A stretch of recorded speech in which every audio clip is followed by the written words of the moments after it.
continues, and two of baseball's elite teams prepare for the season ahead with lofty expectations, and with good reason. The Giants have a World Series title to their credit in 2010, while the Rangers have been to the Fall Classic 2 years in a row. With the 2012 season approaching, both teams hope for a return to the postseason. Opening day is now just 2 weeks away. Tonight, Rangers-Giants, coming up next.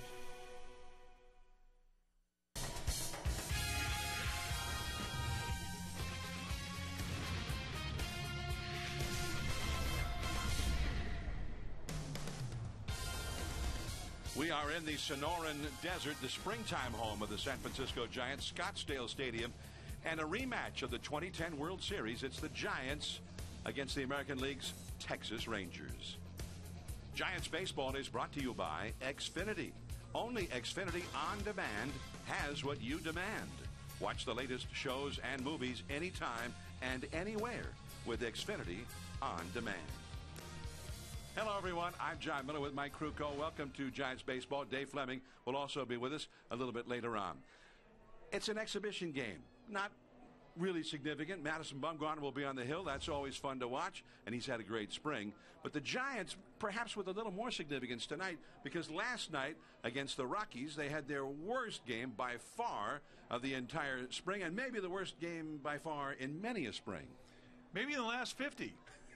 Well, they got shut out, they got one hit, and they made 4 errors. So the skipper was not real happy. But understandably, if you look at where they are in spring training, right about now you start to get real tired of spring training.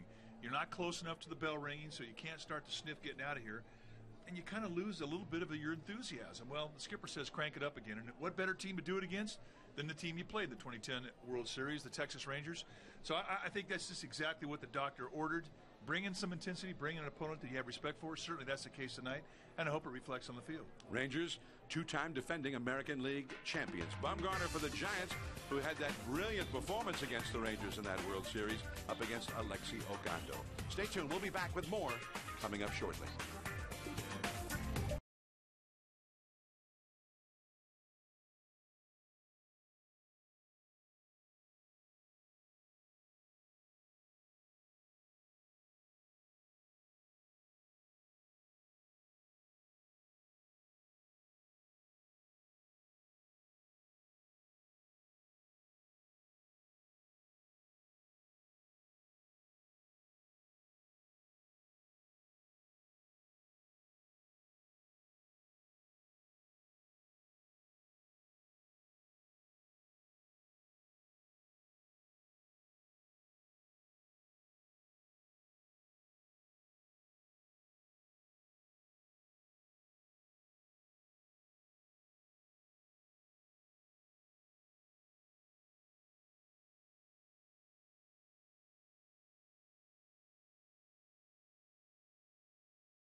Welcome back to Scottsdale Stadium. The Giants and the Rangers getting ready to play ball. A Cactus League friendly, a beautiful day and a beautiful evening. Temperatures were in the mid-80s today here in the Valley of the Sun. Madison Bumgarner will soon head out to the mound. He'll get the start for the Giants against the two-time defending American League champion Rangers tonight. All right, time now for the key ingredients for the game. It's brought to you by Round Table. Try the pizza everybody's talking about, the new barbecue beef and bacon pizza. Bursting with barbecue sauce, ground beef, and crispy bacon. Try one tonight at Round Table, the last honest pizza. And for Madison Bumgarner, they're going to stretch him out. You maybe get to 90 pitches today. They're going to start getting closer to that 100 level where you want to be when you break camp. 2, crank up the intensity level. Last night was a dud. Shutout, 1 hit, 4 errors. They got to do better. And today, also find your rhythm as a team, both with the bats and with the gloves. It's time to start thinking about rhythm as a group. And those are your key ingredients of the game, your Round Table key ingredients. Sellout crowd has gathered at Scottsdale Stadium. Manager Bruce Bochy signing some autographs for some of the kids here, so are some of the other Giants.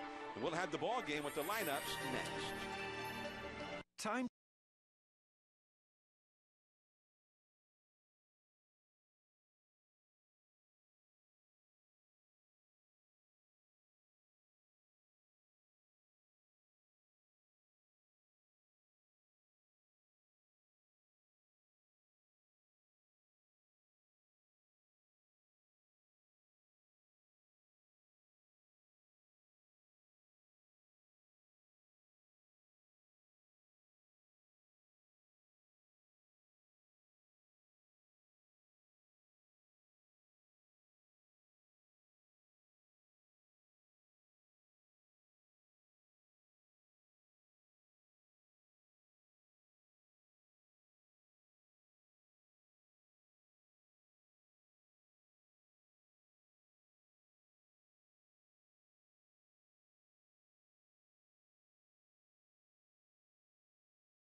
The Texas Rangers, who have not done well this spring, which is not unusual for a good team. The Giants have done very well, or at least had done very well until last night against the Colorado Rockies. The Giants have taken the field. And let's take a look at the batting order for the Texas Rangers. Ian Kinsler leads off at second base. Elvis Andrus at shortstop.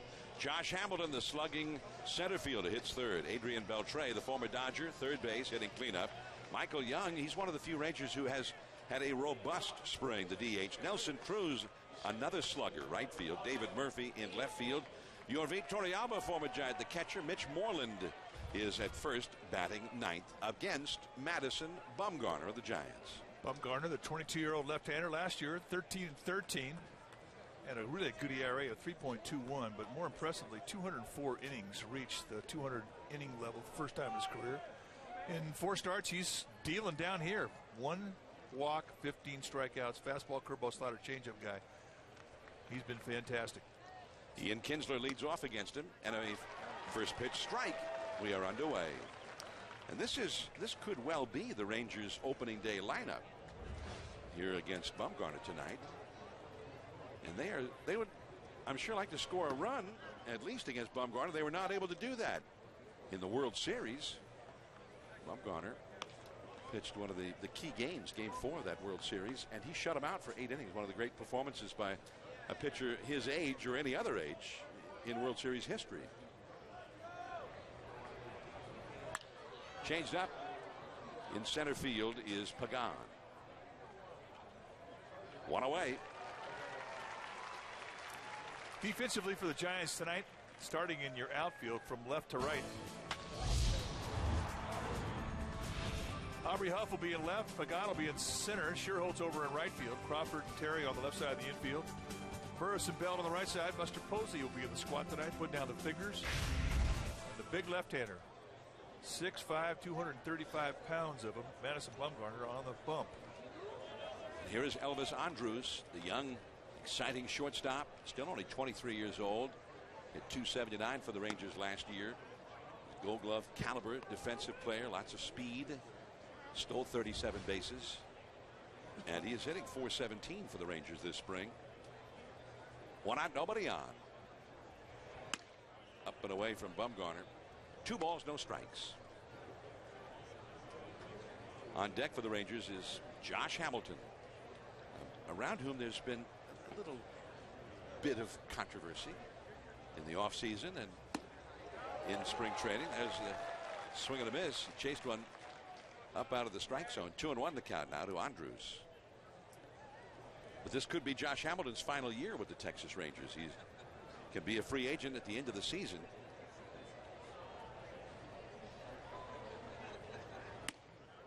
He got the high strike. 2-2 now. Bumgarner's not a guy that you like to see start a game out around the belt. He's more effective down around the knees. He will use that inside corner a lot with just about every pitch he has to right-handers. He'll break a lot of bats, get a lot of ground balls. A foul ball. 2-2. Bumgarner has had an excellent spring. And when you talk to the scouts who are at every game here in the Cactus League from all around baseball, they talk about him glowingly. Among all the pitchers they've seen in the Cactus League, you hear great things about Madison Bumgarner. He has impressed the scouts for sure. 3-2 the count now. With all that he's accomplished in his still very short major league career, it is kind of surprising when you realize he's still only 22 years old as he walks Elvis Andrus. And now Josh Hamilton will come to the plate. Hamilton, of course, recovering alcoholic and with drug abuse, and admittedly so. And he had, shall we say, a little bit of a relapse in the offseason, which he confessed to and made apologies for.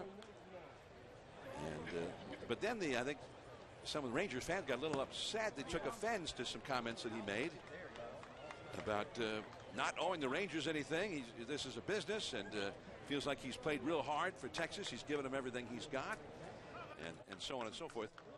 And I think he was just being very candid because that's the kind of guy he is. But at the same time, it came out for Ranger fans maybe a little bit differently than he meant it. Yeah, it didn't sound good. And you have to be careful with things that you say because, you know, especially when you're talking about a guy like Hamilton who's been an MVP in the American League. He's been the golden child there in Texas, and they've embraced him with all of his histories and really have supported him. And the relationship that he has with their fans is a good one, don't get me wrong. Well, he serves that one into the shallow outfield for a base hit. Andrus will hold at second. He took the big turn there. Pagan looked him back. So Josh Hamilton, who has not had many hits this spring, came in hitting only 176. Dunks a single this time. Set the target away. I mean, it's right out there on the outside corner at the knees. And a little bit of a fly with the hip, but still as big and as strong as he is, keeping those hands back, and that's what you want to see. If you're Ron Washington, the skipper for the Rangers, you want to start seeing him serve those good location pitches the other way. Good at bat. So here's the cleanup man, Adrian Beltre. He's been a great acquisition for the Rangers. He had 296 last year, and he was on the disabled list for he missed more than a month's worth of games. Still had 32 homers and 105 batted in. That's out of play off to the right. You know, just to finish that thought about Josh Hamilton and as to how careful you have to be. I mean, all he was basically saying was, look, I'm at a point in my career. This is a business, and I'm coming out as a free agent. I'm not going to give the Rangers a hometown discount. I mean, you've worked your whole life for the opportunity to have that type of financial clout. And he basically said, you know, I don't own anything. Well, it wasn't received well, but I don't think his intent was to offend because he does love it there in Texas. And I think if you were to ask him, his preference is to stay with the Rangers. I think there's no question. And he's in the same situation as is the Giants' Matt Cain. Final year of the contract. right to first, and that's going to be an inning-ending double play. Brandon Belt with the catch, and then the throw to Crawford for the out on Andrus at second. The Giants coming up, no score.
Texas Rangers nothing. The Giants coming to bat. Our first springtime telecast on NBC Bay Area, the Giants television network. The Giants batting order now. It'll be Angel Pagan, center field. Gregor Blanco, red hot, the DH. Buster Posey in there catching his 8th springtime outing. Aubrey Huff clean up in left field. Brandon Belt at first. Nate Sherholtz in right, hitting 6th. Terrio at third. Crawford at short. And Burris at second, batting 9th. And Alexi Ogando, hard-throwing right-hander on the mound for the Texas Rangers. Pagan shows bunt, takes a fastball for a called strike. Ogando was so strong in the first half of last year, Mike. He made the American League All-Star team. And then regressed a little bit in the second half. And in the postseason, they used him in the bullpen. He became a weapon, a major weapon that helped them get them to the World Series. 0-2. He was in 13 postseason games. There's only been one guy who's ever had more, and that was Paul Ossenbacher with the Indians in 1997. But 13 times you got the bell in that bullpen saying get him up in a playoff game. So they love this guy. There's Beltre, perennial Gold Glover at third with a great arm. Pagan is out number 1. Take a look at the numbers for Alexi Ogando, the 28-year-old, 6'4", 195-pounder, and it hasn't been a great spring. 9 base runners in 5 innings, but still getting himself together. I mentioned last year, I mean, he really had a quality year for the Rangers. Fearless, and I mean, great stuff. John mentioned the fastball, they'll go mid to high 90s. Sets up everything, split, slider. Well, in that postseason last year, he faced the Tampa Bay Rays 3 times in the division series, no runs allowed. Then he faced the Tigers 4 times in the league championship series, was 2-0, 1 run allowed in those 4 games. 2-0 now to Gregor Blanco, and then in the World Series against the Cardinals, he was in 6 of the 7 games. The Cardinals did finally get to him and did rough him up a little bit, but they wouldn't have gotten to the World Series likely without Ogando's presence in their bullpen. Bluffing the bunt, Blanco, and he takes a strike. Blanco has projected himself into the mix for a reserve outfield role with the Giants. He has been so impressive in just about every aspect of the game this spring. 2-2 now. He's hitting .419. Leads the club with 9 stolen bases. And he also has gotten several walks. He's got a .465 on base percentage. He's been excellent in the field, excellent base runner. 2-2. Let's take a look at the defense playing behind Ogando for the Rangers tonight, starting in their left field. It'll be Murphy, Hamilton, and Cruz. That's your outfield. Andrus and Beltre will be on the left side. Kinsler and Moreland on the right side. And our old pal, your Torrealba, will be behind the plate in the squad, putting down the signs.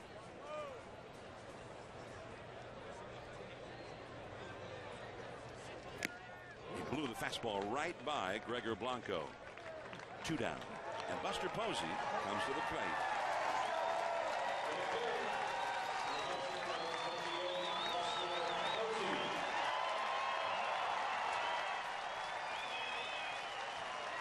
Yep. They missed him last year.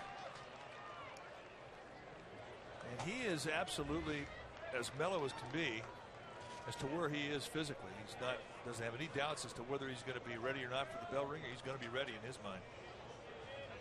Had 17 at bats in Cactus League play and several others in the minor league camp. The slider was in the dirt for ball 1. Buster has 1 home run. He hit that last week, and he hit it right down the right field line into the corner. And it reminded everybody of that dramatic home run he hit in the 2010 pennant race Labor Day weekend at Petco Park in San Diego against Matt Latos. Tucked one right into the corner near the foul pole there in a game that was a very big win for the Giants. And that put them ahead. Starting to see the ball a lot better. Just see the way he took that 1-0 slider, spit on it. And that 2-0 pitch not that far out of the strike zone from Ogando. Spit on it. Starting to hone it in. Well, the low strike given by Darrell Cousins, and it's 3-1. Buster just started to go to first, thinking maybe it was a little bit low, but promptly reversed himself. 3-1. Aubrey Huff would be next. Off the outside, Posey draws the walk. By the way, we were talking about Ogando and how strong he was in the bullpen after a very strong season in the rotation for the Rangers last year. But I think it was an eye-opener. Ron Washington and Mike Maddox, the pitching coach for the Rangers, said, wait a minute. He got us to the World Series as he extended our bullpen beautifully. And he can go, he's not just a 1-inning guy out of the bullpen either. He can go 2 innings or even more than that. What if we had him do that all year? So that was the plan for this year. But right now, one of their starting pitchers, Neftali Feliz, who was their closer the last couple of years, they were making him into a starter, but his shoulder is aching right now. So Ogando's going to lengthen it out a little bit, make some starts down here. So is the former College of San Mateo alum, Scott Feldman. And they're going to see which one kind of jumps in there. And then if Feliz is not able to make it for the start of the season, one or the other, Ogando or Feldman, will fill that role, at least at the beginning of the year. Off-speed pitch, and Huff tops it foul. 2-1. Well, I can't tell you how invaluable it is to have a guy like Ogando on your staff. Now, the Giants have a guy like that, Clay Hensley. Clay Hensley has done everything in this game. He's been a starter. He can come in and he can go long relief. He can come in and get it in an existing situation and pitch for the ground ball or the strikeout. He can close. The guys who can put on different hats in your pitching staff they really are valuable guys. You have to have guys like these.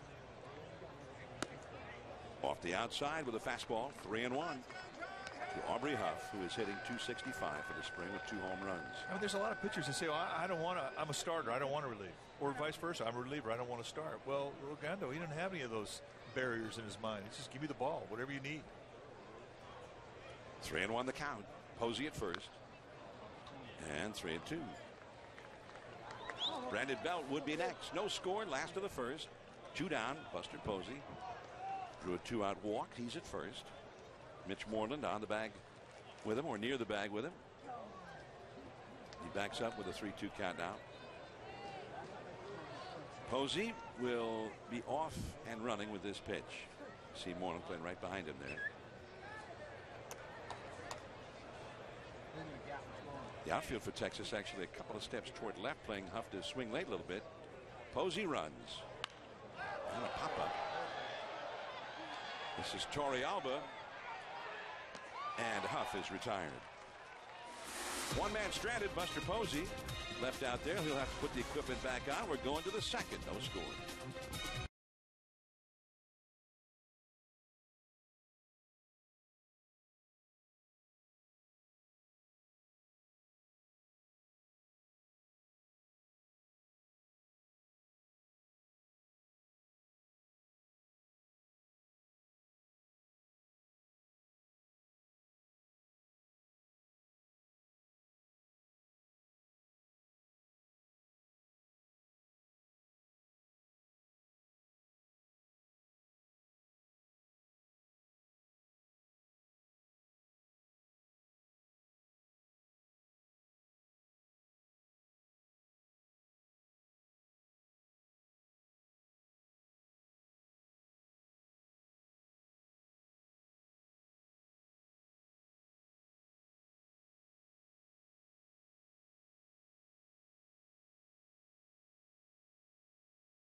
Back in Scottsdale as we go to the second inning. We want to tell you now that operators are standing by. There were Giants representatives at AT&T Park tonight to answer your question about Giants season seats for 2012. Only about 300 locations remain. So now's the time to call 415-972-2298. That's 415-972-2298. You get the best seats, the best prices, and also rights to postseason tickets should the Giants make it again. This is your last chance. Call 415-972-2298, and we'll look for you at AT&T Park. Get your Giants season seats right now. Here's Madison Bumgarner to Michael Young, the veteran right-handed hitter of the Rangers, and there is a called strike. Well, we see Bumgarner facing the Rangers as he did in the World Series so brilliantly in 2010. That brings back some good memories for us and also for manager Bruce Bochy, who has joined us from the dugout. Boch, Bumgarner was, you can't help but remember when he sees these Rangers sluggers, a left-hander against all those sluggers. He was so great that night. He was. I mean, incredible what he did that night. I think he shocked the baseball world going against that lineup. And you're right, being a left-hander, and he was just locked in at that great focus and really probably could finish the game. I brought in Wilson, but I mean, what a incredible job on the road too. And you know what was at stake there. I mean, for a kid his age to go out and do that was really amazing. Now, how about this spring? He's the guy we were talking about a little while ago. He's the guy that all the scouts down here in the Cactus League continually rave about. They're just so impressed with him. What is your view on what he's done so far this spring? Well, John, first of all, he came in tremendous shape this spring. I know one spring he learned a lesson. You know, he came in expecting to make the club. Didn't do a lot of throwing back home in North Carolina, and caught up with him. And we had to send him down to Fresno, and he got in the type of condition he needs to be in. And right now he's in that kind of shape. But you know, he just looks like he's on a mission. He's working on his fastball command, strike one, and of course his secondary pitches. But for a 22-year-old kid, it's fun to watch how he carries himself and you know how focused he is out there. Well, he struck out the veteran Michael Young on a nice breaking ball, and now the slugger Nelson Cruz stands in against him. Skipper, this is a tough time of spring. Everybody's tired of spring. How do you keep them going through this week? Well, it didn't look like we did a very good job of keeping them going last night. We played our worst game of the spring, and we had a tough time with Moyer. But you know, you try to mix it up a little bit. Right now, we have cut back some drills. Today, we just hit on the backfield and did some ground ball stuff for the infielders. But This is the time of spring. You know, you talk about the dog days of August, but these are the dog days of spring training. These guys are itching to get the season started. It's getting hot out here, and they've been doing the same thing. It gets a little routine, so we try to mix it up and keep their interest. Now, with 2 down, here comes David Murphy. Nelson Cruz just got jammed with that. I guess that was a Bumgarner cutter. That yeah, you know what, John? He pitches in as well as any pitcher we have, and that may come back. Posey back near the screen. But he does a good job of using both sides of the plate. He's not afraid to come in, and he'll pitch in off the plate. He's got some meanness to him out there. He's a big guy that can be intimidating. Well, let's talk about his catcher, Skipper. Are you happy with the progress that Posey has made this spring? Oh, very happy. You know, watching him, Krug, you could tell he was injured. The way he's getting down, he's getting low. He bounces up well. He's come up on a couple bunts. You know, the last hurdle he had to jump was running the bases, and he's comfortable there. He's going to bounce back and play first base tomorrow. We'll ramp up his catching duties here the last 10 days. We need to get him going back-to-back games and going 8-9 innings, and we'll see how he responds. But right now, he's doing great. Hey, Ryan Vogelsong pitched in a game in the minor league camp today. What's his status? Is he still a possibility to open the season on the 25-man? Well, it's going to be a tough call for us. You know, there's a good chance he may start on the disabled list, so we can give him one more start, stretch him out, and get him ready for the 15th. We could start the season with him and use him as a lone guy, but I'd say more than likely it could be the disabled list for him. He threw 1 inning, 24 pitches. He wanted to pitch more. He's frustrated. We wouldn't let him go more, but we're being a little cautious. That was a pretty good, pretty serious injury with the back. So, but we'll start ramping him up too. Well, strike 3 to David Murphy, and the inning is over. Bruce Bochy, manager of the Giants. Many thanks, Boch. All right, great. Hey, nice talking to you guys.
Bottom of the second, no score. Time now for our Ford right choice for high quality and fuel efficiency. Ford is the right choice for California. Schedule a test drive today. We go back to 2010.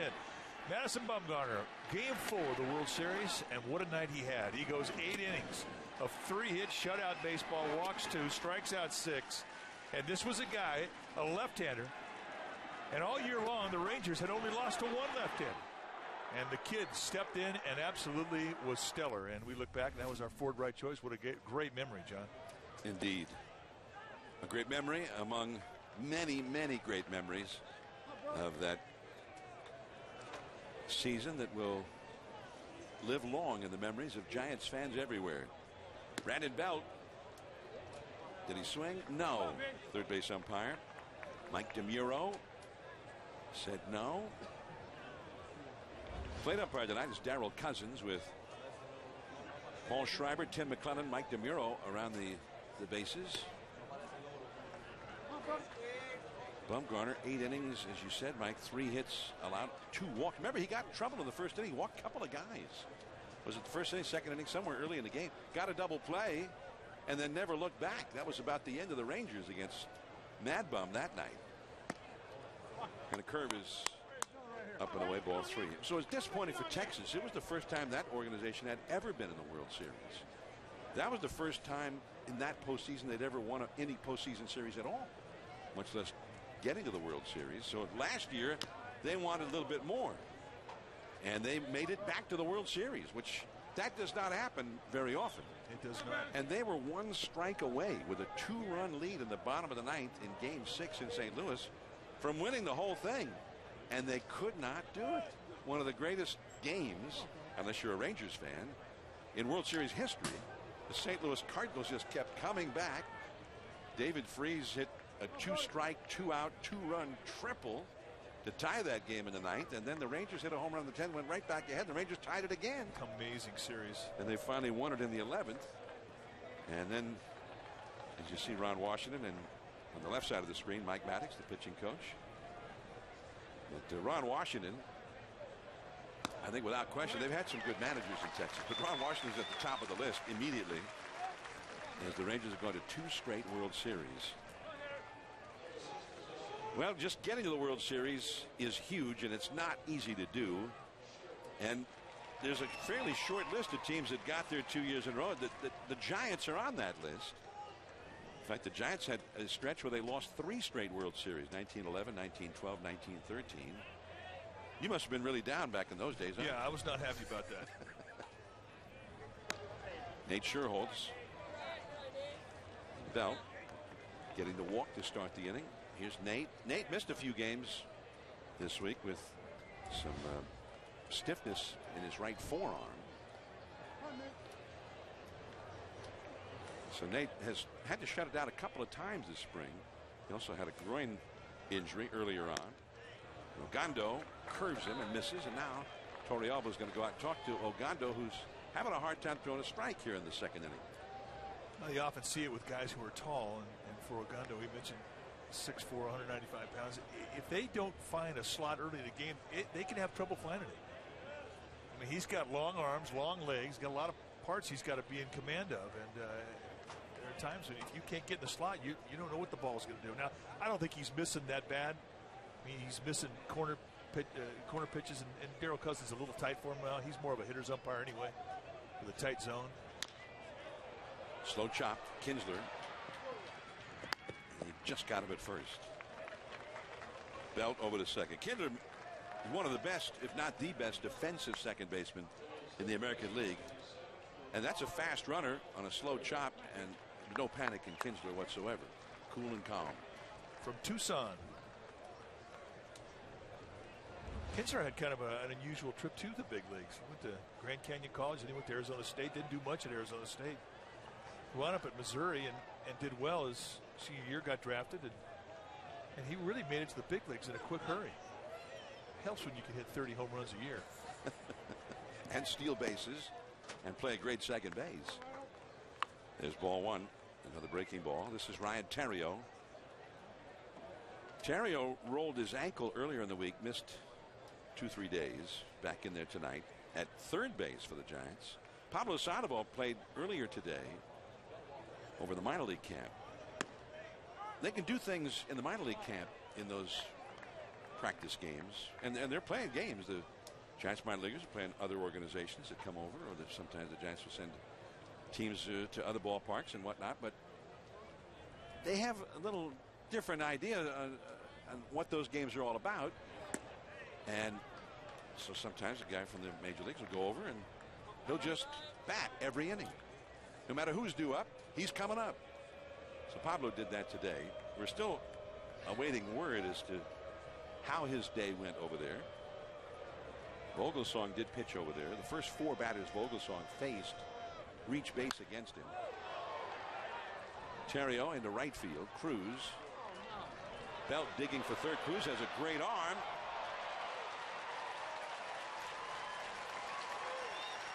And we never got a signal from the third base umpire, so I'm assuming he's safe. I think he sort of bobbled it, but if he hangs on the ball, he's out. The throw was there. It kind of short hops Beltre. Oh, there you see it. But it was a great throw. Cruz has got a cannon. He'd have been out by a bunch. Beltre putting the old deke move on.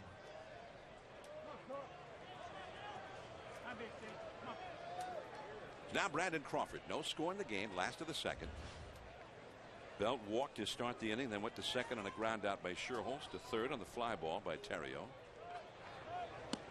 Now in the regular season, I mean, you always like to see a guy get to third if he can. But when you got a guy with a great arm like Cruz, it's kind of a high risk. You don't want to make that final out at third base when you're already in scoring position. Yeah, if that's regular season, he's not coming to third. So perhaps they just love to see a guy with a great arm throw. So let's see him throw. Well, I know the scouts all appreciated that. And believe me, scouts will ask a third base coach, hey, listen, would you mind, cause a couple throws tonight so we can see it? This is really a great time of year because teams take infield during spring training, and scouts do get a chance to see outfield arms, but you never really quite see it like you see it in a game situation, like what we just saw from Cruz. And there they are in force. There'll be 25, 30 scouts here every game, sometimes more. Spying. Spies. Gathering intelligence. Curveball inside to Crawford, 3-1. Now that's growth right there. That's a pitch he couldn't lay off of last year. I mean, he and Aubrey Hupp both had a hard time with that back foot slider, and they would flail and wail, and they didn't do much with it, except whack it off his front shin bone. But now he's laying off that pitch, and look what happens. He gets a nice 3-1 count. Probably going to get a fastball from Ogando. This is where he can help us out because he's a good fastball hitter. You work counts into your favor, you can do well at this level. Emmanuel Burris, you can see him in the background, on deck, 2 down. Strike 2, 3-2. Nice 3-1 pitch.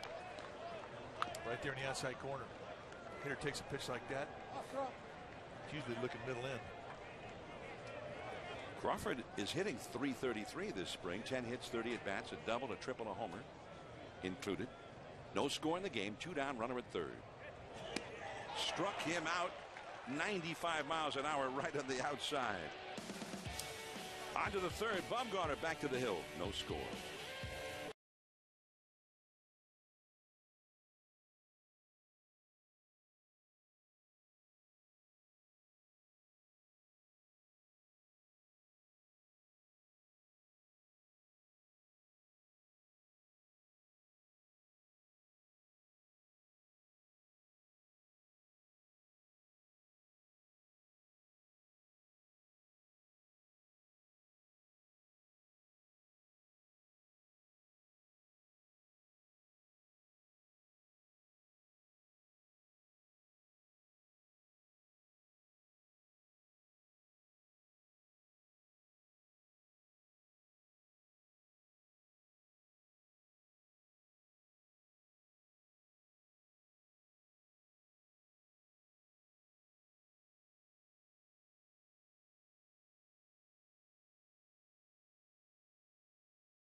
No scores. We head to the third inning from Scottsdale Stadium. Time for the Xfinity Future Focus. The Giants open the season 2 weeks from today back here in the desert against the Arizona Diamondbacks on a Friday afternoon. 3 in AZ, and then on to Colorado. They'll play the Rockies home opener on Monday afternoon, the 9th.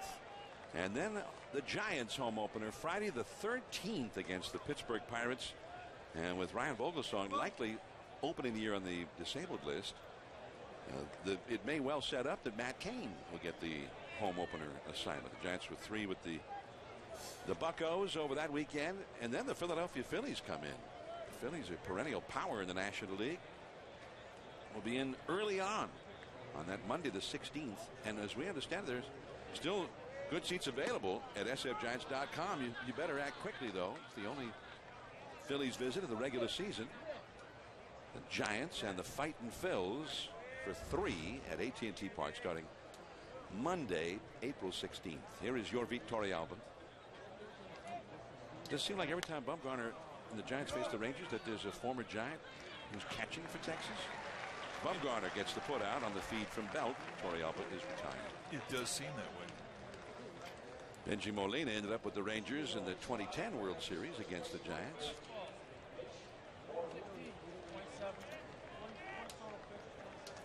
We mentioned that Ryan Vogelsong did pitch today, and he's here tonight right alongside Will Clark down in the Giants dugout. But on MLB.com, there was a quote from Vogelsong about his day. And as Bochy said in his little chat with us in the previous inning, Vogelsong was not happy about being taken out of that game. He kind of argued with him. He'd thrown 24 pitches, but that was sort of where they thought he should be for his first competitive outing of the spring. Things were a little rocky for him at the beginning. The first 4 hitters he faced all reached base against him, but then he kind of found himself. But he said, I can't predict how I'd feel on opening day, but I would hope that I am ready. The ball was coming out of my hand good today. I gave up some hits, obviously, but my two-seamer was running good. My curveball was good. As Mitch Moreland takes ball 3 from Bumgarner. I threw a good changeup. It's just going to be a see how it goes kind of thing. So, but the Giants, I think, as Bochy was talking about, if they put him on the disabled list at the beginning, he gets an extra start with the minor league team to stretch himself out and be more regular season opening day type ready for the pitch count and everything else. And they had that off day in Colorado where they could keep everybody on rotation. They wouldn't need a 5th starter until the first Sunday, the Sunday game against the Pirates on the 15th of April. So, well, they're not going to run him out there until he's ready. And I mean, you really have to remind yourself that, I mean, as much as you want to be part of that opening day lineup, be healthy, be on the squad, when you have to do what's right for you, and that is what is indeed right for the club. Just to throw to first by Posey, and it got past Brandon Belt. And moving to second is Mitch Moreland.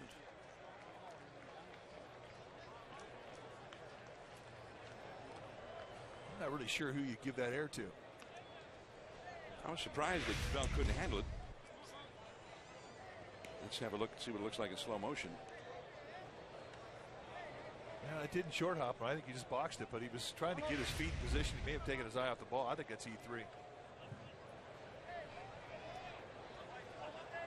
So now a runner at second for the Rangers. Leadoff man Ian Kinsler at the plate. 1 ball and no strikes. Crushed that one, but very much foul. Yeah, he does not lack for bat speed, and he's not afraid to let it go either.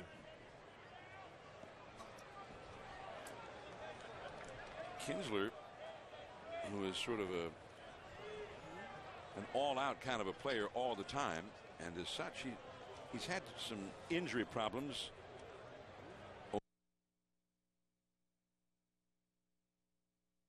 And this time Kinsler, right in the middle of the swing, said, no, what am I doing? 1-2. Kinsler played 155 games last year, had 620 official at-bats and well over 700 plate appearances, and hit 32 home runs. And usually he's a leadoff man. Stole 30 bases. Off the outside. How's that fast pitch stuff working? Good? I think they're setting him up to come in with another breaking ball. And that's the thing about Bumgarner. You heard Bochy say he pitches inside probably better than anybody on this Giants team. And everything he has is tough on a right-hander because it's late breaking and it bores in on the hands. Goes back toward the inside. A foul tip into Posey's glove. Strike 3. 3rd strikeout for Bumgarner. This may have been a bit of a backup slider or a cutter. Turn around and ask Darryl Cousins if indeed that was a strike. 3rd strikeout for Bumgarner. 2 down. Moreland still at second, and here is Elvis Andrus. No score in the game in the third. Giants home again tomorrow, a day game here at Scottsdale Stadium, the split squad day. So they'll be at home and they'll be on the road all at the same time tomorrow. And we'll have the game here on the radio on the KNBR Giants radio network tomorrow at 1:05. Matt Cain will pitch tomorrow, but he's going to pitch in the road game against Cincinnati. And he curved him. That's 0-2 now as the Giants face Colorado, and they'll avoid having Cain face the Rockies, whom he will face in that early series. Lincecum also did not face the Rockies last night. He pitched in the minor league camp instead. Yeah, but the only guy who doesn't care about facing a team within his division in spring training is a knuckleball pitcher. Everybody else, I mean, you just soon stay away from them. Got a chance to go down and do a B game, do that. Still 0-2. Josh Hamilton on deck. He would be next. Rangers slugger. So you agree with that? Oh, absolutely. As a former pitcher, that why let him see what you got and what not when they're going to see in 2 weeks anyway? Exactly. I don't want to show them anything that I have that may be new. I don't want to give them an idea. Maybe my fastball's not as good as it was last year. I don't want them to know that. They're going to still look for what they saw last year. So the more they see of you, excuse me, the more they see of you, the more of it is an advantage for the hitter. Lincecum yesterday kind of put it in a similar way and said something to the effect of, well, you don't even want to let them start to feel comfortable against you, just in case they have some success against you. The more at bats they have, the more they see your release point. 1-2 the count. Just missing with a fastball. He didn't miss. He just didn't get it. I didn't recognize Daryl Cousins. I bet he's lost 40 pounds. He is. He's looking very svelte. Set up on the outside corner, right between the knees, maybe a bit outside. Good pitch, though. Runner at second, 2 down. That was always a book on Daryl Cousins. I mean, I had Daryl Cousins when I was in the Texas League in 1975. He's been around a while. But he's a guy who give you a quick 2 strikes, but that 3rd strike, he didn't really like calling that one. And if you have to classify him a pitcher's umpire or a hitter's umpire, he's definitely a hitter's umpire. See, I think they should keep that stat. You should know what an umpire's ERA is. I think that there are statistics on that now. They need to put them out there on the front page. That curveball in the dirt from Bumgarner, 76 miles an hour. 3-2 the count. Bumgarner threw only 27 pitches in the first 2 innings, but he's had to work a little harder here in the third as he's issued a walk, had a strikeout, now going to 3-2 on Andrus. This will be his 19th pitch of the inning. And last pitch of the inning. 4th strikeout in 3 innings for Bumgarner. No score. Sunday at 11.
Giants nothing, Rangers nothing as we go to the last of the third inning. Dave Fleming down in the Valley of the Sun over on radio side, the KMBR radio booth, and Dave will be coming over here to the television booth in the fourth inning for the middle innings of the ball game. So stay tuned for that. Dave has been heavily involved in college basketball, in the March Madness and whatnot. We're glad to have him back down here with his true love, Giants baseball. He'll join Mike Krukow in the middle three. Ball one to Emmanuel Burris. Burris had his hamstring tightened up the other day, and he didn't fool around with it. He left the game, taking a couple of days off. Back in there tonight. He fouls one off his foot. Ouch. A ball and a strike. We mentioned earlier today that Ryan Vogelsong pitched over to minor league camp. We understand Ryan has got a microphone down in the dugout. Vogie, thanks for coming on with us. No problem. What's going on? So what happened? They took you out after 24 pitches and you weren't happy about it. That's what I read. Yeah, I was feeling pretty good today. I wanted to keep going, but you know, it's a process here, and they said that's enough for today. And get back and get after them again here in a couple days. Was it fun being in a game again? It was. I needed a map to get to the mound, but I found it eventually, and you know, it was good to get the blood going a little bit again. Well, you got into some trouble right away. What, the first four guys, I guess, reached base against you. Yeah, they were definitely hacking today. They were ready for fastballs, that's for sure. Hey, you got to work on your stretch position. Come on. Yeah, backing up third, that's all part of it. It definitely got me mentally locked into the game in a hurry, thinking about guys being on base and stuff. And you know, that's part of the process down here. Spring training, you get back in the game and think about what you got to do with men on base, holding them on, covering bags, and so I got an early taste of that today. But you like the way the ball came out of your hand. You threw sinkers, curveballs, changeups. You kind of threw everything. Yeah, the ball was coming out good. I was really happy with the movement, and velocity was decent. So I'm very happy with today, even though I did give up a couple runs. But like I said, it's a process, and the big thing was I came out feeling healthy afterwards, and my back feels good, and we'll take the next step here. But that's almost beside the point, really, especially the first time out, right? You haven't been out there. Your back was giving you some trouble. Just getting out there and feeling good on the mound, I think, was the main thing, wasn't it? Yeah, you know, and I've listened to you guys a lot here when I'm driving home and stuff, and I've heard you talk about you can't, you can't replicate game situations and game speed. And it was good for me to get out there today and get a taste of that and make sure the back was going to hold up in those situations, and it did. It went real well, and you know, like I said, I'm looking forward to a couple days and getting back out there. So the next big test will be tomorrow when you get up. Yeah, you know, I haven't had any issues so far. Everything we've done, I felt really good the next morning when I wake up. So I don't foresee anything going on. But you're right. You know, laying in bed all night and things tighten up on you. So hopefully I feel good when I get out of bed and get in here and get my work in, and then keep going. Well, assuming that you wake up, you feel great tomorrow, what's next? What's the schedule? I was actually just talking to Gresh about that, and I think we're gonna hit off the tee a little bit tomorrow, get my swing going, maybe do some more PFPs, and I think right now we're looking at Monday, pitching in a game again Monday. Okay, so Gresh, Giants head trainer Dave Greshner, and PFPs, pitcher fielding practice. There you go. So and that was. Usually that happens a long time ago, but not for you. So that you just started doing those recently, right? Yeah, I'm catching up a little bit, but you know, it's like riding a bike. Once you do them, and you do them as many times as I've done over 13 years, you don't forget how to do them. But you need to get out there and field some ground balls again and cover first base a little bit.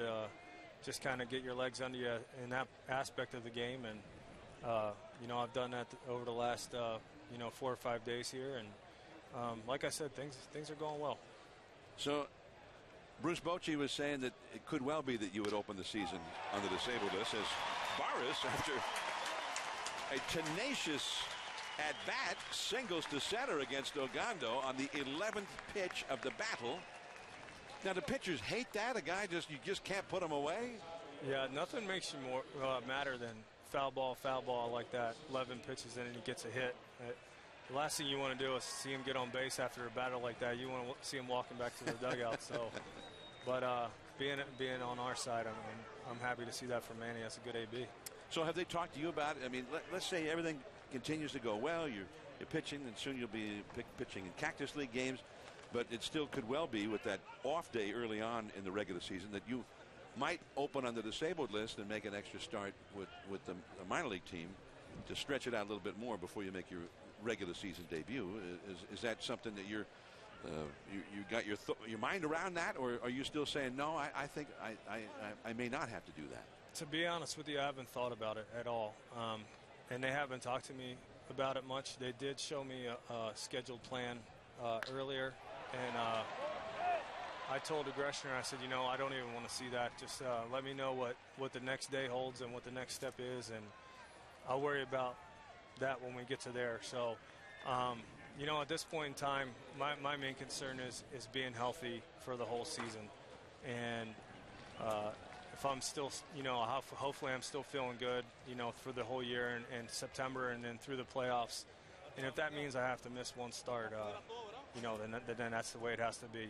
I'd rather miss one start and make 32 after that than be rushing to make 33 and, then end up missing some time in the middle of the season. So the big picture is staying healthy for the long haul. So,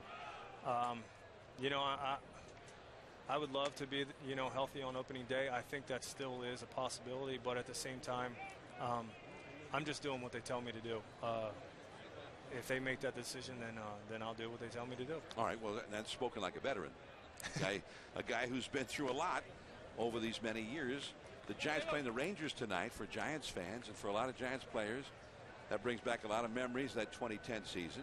But where were you when the Giants beat the Rangers November the 1st of 2010? I was actually in Venezuela playing winter ball, and I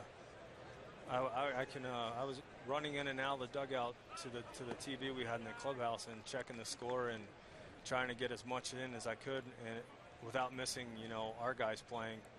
And you say that, it just brings back memories how long of a road it's been, and it feels good to be back. I tell you that. Well, that is obviously quite a story, but I'm interested to hear you say that because there's a bit of irony to that as well. The Giants were in the World Series. You were keeping tabs on it, but you were also down in Venezuela, keeping the dream alive, trying to show that you had something to offer as the throw goes down to second, and Burris is tagged out by Andrews. I don't know, John. I think he was in there. What do you think? I'm going with you. If that's what you think, okay. Right. Well, let's take a look in the slow motion. He got a pretty good jump. I think his hand was in there. High throw. Yeah, his hand was in there. He's safe.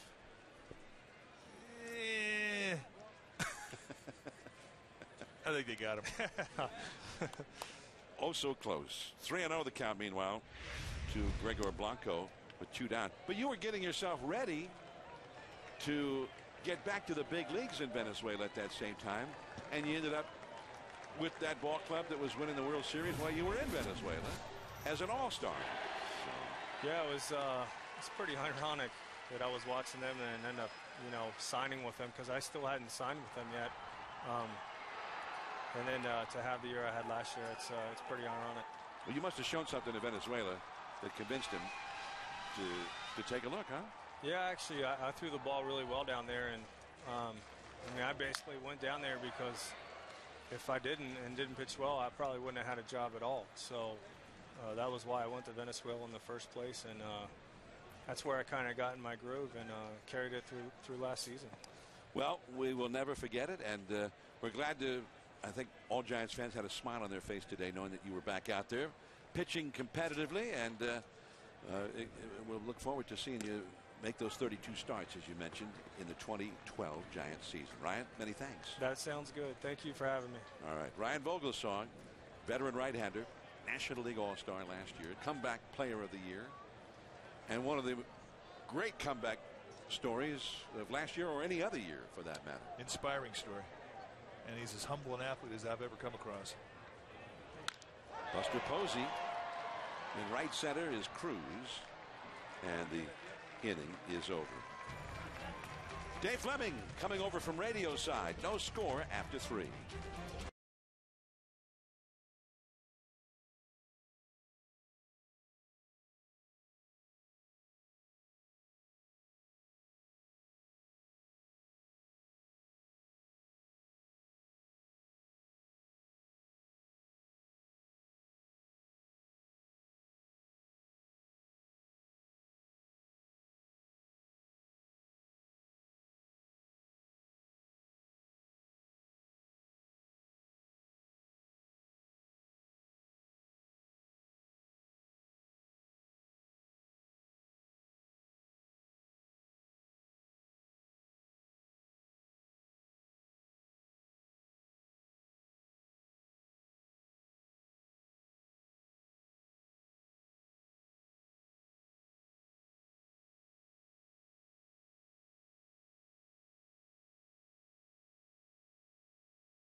Well, the Phillies are in town during AT&T opening week, April 16th through the 18th, and it's a rematch for the 2010 National League Championship Series.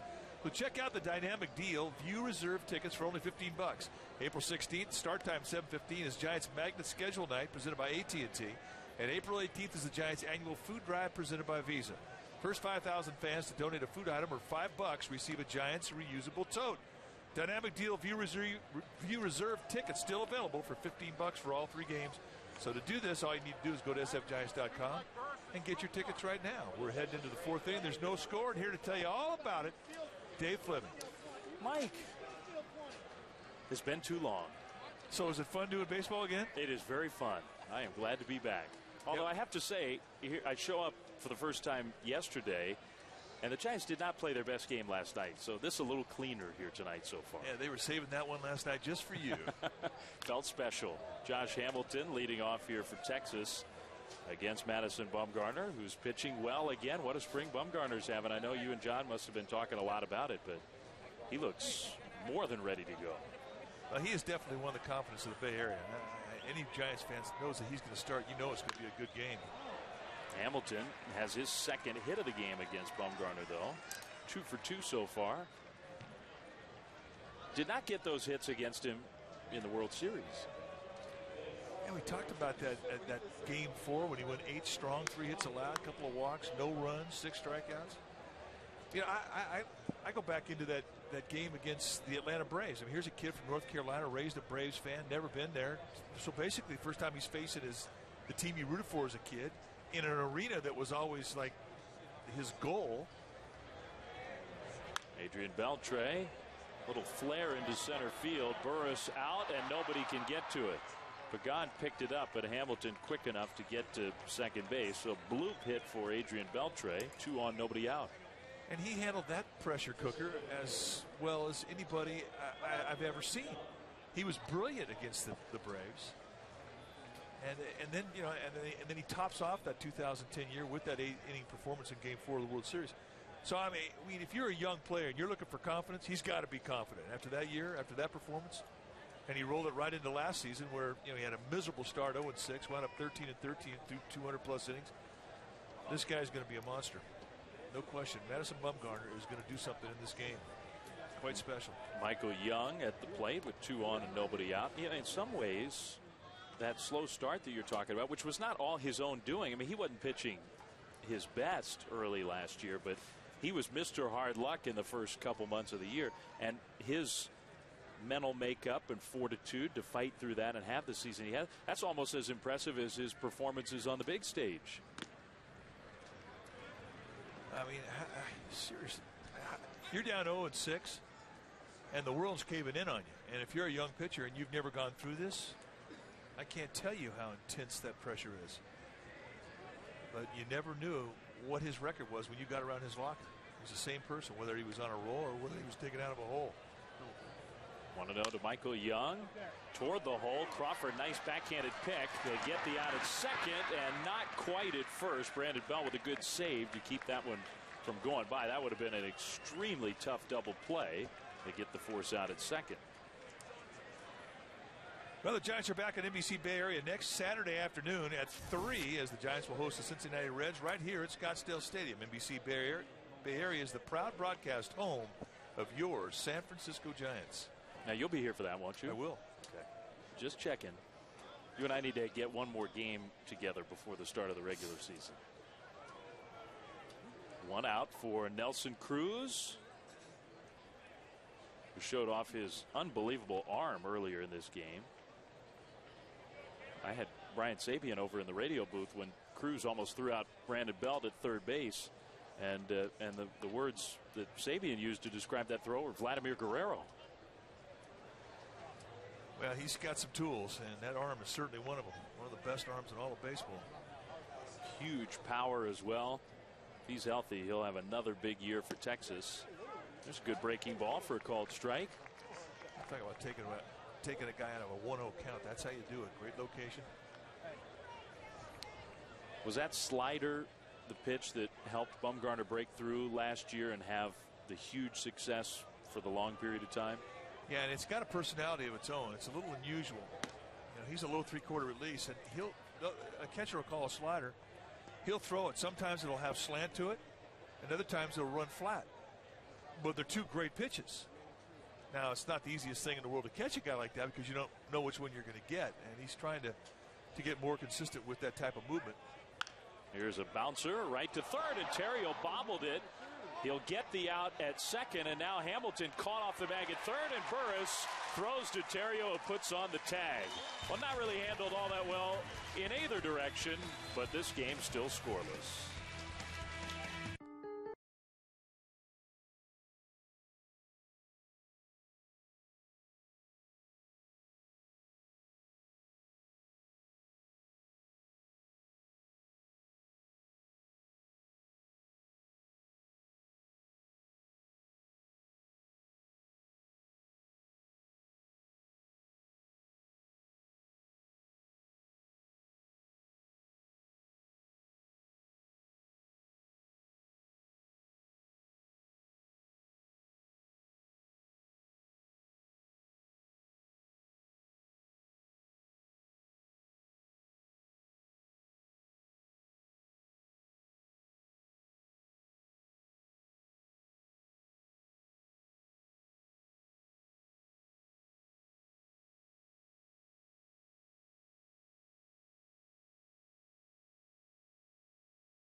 Well, the Giants and the A's will play exhibition games back home when the Giants leave the Cactus League. The first one on April 2nd.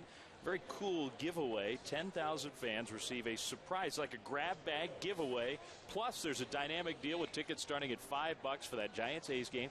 And the time on the schedule that you have may be different from the actual start time. 7:35 p.m. Giants-A's at AT&T Park. sfgiants.com, the place to go. Have some fun at the yard. Great value. Grab bag giveaway as Aubrey Huff starts things off here in the last of the fourth. I know they're going to be giving out those rubber chickens. They've raided the warehouse, basically. Well, they got a bunch of rubber chickens in there. Rubber chickens from 5 years ago now. The rally chicken. Now I'm forgetting what we even called them. Here's a swing and a ground ball to the right side. Kinsler leans over to his left and throws out Aubrey Huff. Well, Aubrey Huff, first baseman for the Giants. Maybe the greatest, certainly one of them in Giants history. Will Clark down in the dugout, nice enough to join us. Will, how are you? Hello, Mr. Dave, Mr. Kruk. How's everything? Couple of roommates get to chat here. I'll just step aside and let you guys catch up on old times. Roomie, how you been? Roomie, doing good. How's your golf game? It gets pretty good around this time of year, and then I have to stop once we start playing.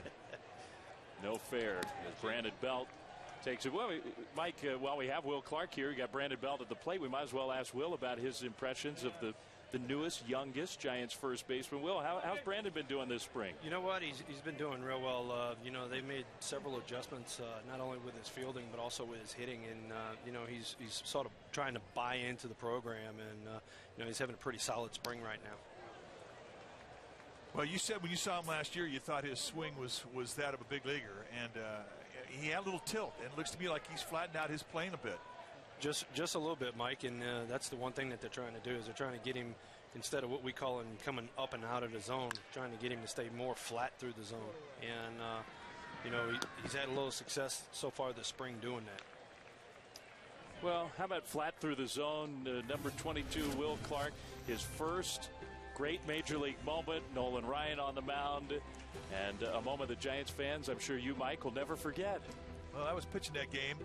But this was the Astrodome, and this was nobody hit home runs to center field in the Astrodome, and certainly not off Nolan Ryan. And this is Will's first at bat in the big leagues.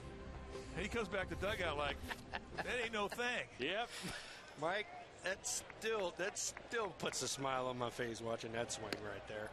As it should. Nate Sherholtz takes ball one. That was a fun time in my life right there. Yeah, that was quite a day. We had lost 100 games the year before. We opened up on the road in Houston. They were supposed to win it, and then go to L.A. We wound up going 4-2, and everything started to fall in place. But without this man right here, none of that happened. So, Rumi, I tip my hat to you. Partner, I tell you what, Robbie Thompson and I started off the 86 campaign together on that right side, and, having you on the hill and Bob Brindley behind home plate guiding us through everything, you guys made our life a lot easier.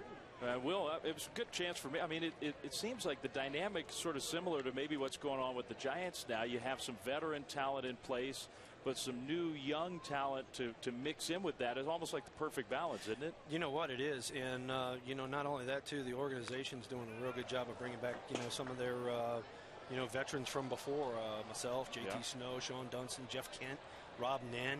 And, so these guys are definitely having a lot of information thrown their way, not only how to be a big leaguer, but how to make it through a 162-game season. Are you enjoying the coaching thing? You know what? I really am, because that guy that's sitting there next to you in the booth, the one thing that he told me was, hey, Rumi, I'm giving you all of this information. You need to pass it down. And that's what I'm trying to do. I'm trying to live up to my Rumi's expectations, pass it down. Yeah, they're high too, pal. What about some of the younger players? Who are the guys you like? Well, you sit here and you look at the way the Giants have been drafted in the last few years, and I mean, we really do have a lot of talent. I mean, not only the young players that are up here, but also in the minor league system, like a Joe Panic and people like that. Hey, Will, can you hang with us for a minute? You got it. All right, we'll be back with more Will Clark right after this. Giants and Rangers, no score.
All right, we're not long away from opening day. The American League opening day schedule is brought to you by Mazda. A little unusual in the American League because of those A's-Mariners games over in Tokyo. Makes that Bay Bridge series a little different, too, because the A's play real games, then come back for the exhibition series with the Giants before the second start to their regular year. But there's a slate of games in the American League on opening day, not far away. We're here in Scottsdale tonight. Dave Fleming, Mike Krukow, and a first pitch swing by David Murphy. Brandon Belt makes the play at first base for the first out. Well, Will Clark, nice enough to stick with us here in the fifth inning. Will, thanks for giving us a few extra minutes. You were talking about some of those young guys, and I did want to get your thoughts on, you mentioned Joe Panic and a few of the other young players that you've seen in the camp that you've been impressed by. You know what? That's what I'm saying before. Our scouting department's done a great job, headed by John Barr, of going out and getting us some quality athletes. And, you see your Brandon Crawfords and Brandon Belts and Manny Burris and Hector Sanchez. And, it's because of our scouting department and the great job that they've done. But then, also Bruce Bochy and his staff have developed them. And, these guys are in camp for a reason. It's like, hey, look, this is the next wave of Giants coming up. Well, Will Clark, nice enough to join us from the Giants dugout here. We're in the 5th inning at Scottsdale Stadium. Giants and the Rangers. The guy who's young as about anybody in camp is Madison Bumgarner, an established big leaguer on the mound. Will, he must be your kind of pitcher, huh? You know what? He is, he's low 90s. He's very deceptive. He sort of throws 3/4 across his body, just a hair. Guys really don't get a real good look at him. And, he comes right at you, and he's not scared. And those are the kind of guys that you love to play defense behind. Will Clark kind of play from Brandon Belt there at first base. Well, Brandon's he's getting a little bit more comfortable over there. I know I came in camp early in this spring and worked with him a little bit, and JT Snow's been working with him quite a bit. But he's a real good athlete, and he's been making a lot of adjustments, not only in his swing but also in his fielding. Is really paying off. Well, he definitely looks like a big leaguer. It's just a matter of what the numbers are going to say where he breaks camp. Another thing too, Remy, is he's had success at every level that he's been at. Last year was a little scuffle for him, with the injury and then having to go up and down and all that sort of stuff. And so I know he's got a little chip on his shoulder, wanting to prove that, hey, look, I can do it for 162 on a major league level. And boy, we really hope he does. Soft liner into right field, and Sherholtz will have to play that on a bounce. Well, that chip's a good thing. It is. It is. I mean, sometimes you need to play with a little emotion, a little aggression, and hey, look, I'm going to go prove people wrong. That's a good thing, and use it to your advantage. I mean, go out there and don't be passive. Be aggressive. Get after it and earn yourself a job, and make sure you stay in the big leagues for a full year. Will Clark with us here during this Cactus League game under the lights. Did you play many night games when you were a big leaguer, Will, in the Cactus League in exhibition style? You know what, Dave? Believe it or not, we did not. We played a lot of day games at old Scottsdale Stadium. I think we only played 1, maybe 2 night games. Am I about right there, Krug? Yeah, we didn't even have lights at Scottsdale Stadium, and most of our night games were over on the road, over in Phoenix. Yeah. But no, I mean, night games, it's weird to see them, to be honest with you. Yeah. And you know what? I mean, to be totally honest with you, I wish we'd have played more night games, because during the course of the season, you play mostly night games. So, I'd like to have a few more at-bats under the lights. But, this facility here and what the Giants have done, to Scottsdale Stadium here is absolutely amazing. So they should be very, very proud of this. Spring has changed a little bit, hasn't it, guys? I mean, like the stadiums, the size of the stadiums, the size of the crowds, the attention paid to every single game. I mean, it's like it's never been before here. Yeah, it's pretty amazing. I mean, the Giants have always had a real good following, but to pack this stadium in every night, this is pretty amazing. Elvis Andrus is the hitter for Texas, taking ball 1. We were just commenting in the dugout here last inning or so that Andrus has gotten a lot bigger. He's a little bitty old skinny thing a few years back in the World Series. He's about 25 pounds heavier right now. Yeah, I think you're right about that. Excellent athlete, very good defensive shortstop.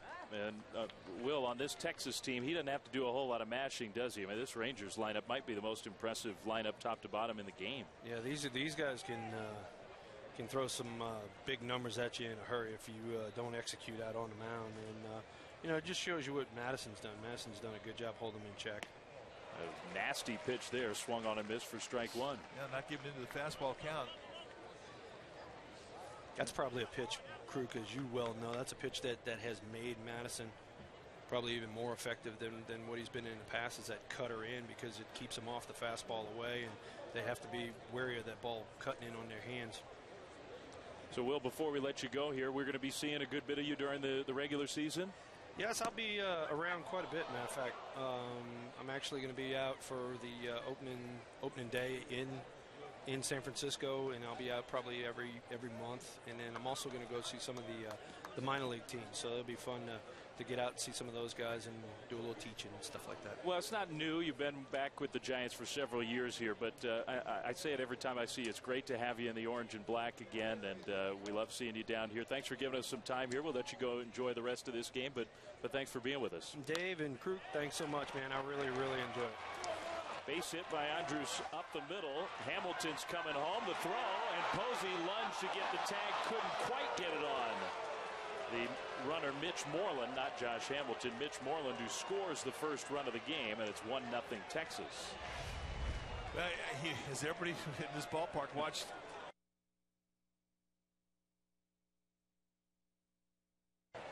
moment where it got pretty quiet here? And Posey's been told, do not put yourself in harm's way. Right out front, takes a one hop, and there is a lane of opportunity, and Moreland swung right through it. Well, I think that's exactly what the Giants have told Posey to do right there. And Posey couldn't quite get back to get the tag down. Good throw from Angel Pagan in center field. You knew there's going to have to be a couple times where there is going to be a play at the plate, and it's just part of the position. You're going to watch him get out front and do the swipe tag, and maybe he might get back a little bit closer, but there's going to be an adjustment period in his game as he gets used to that situation. So 2 down, and the Rangers have scored the first run of the game on that throw.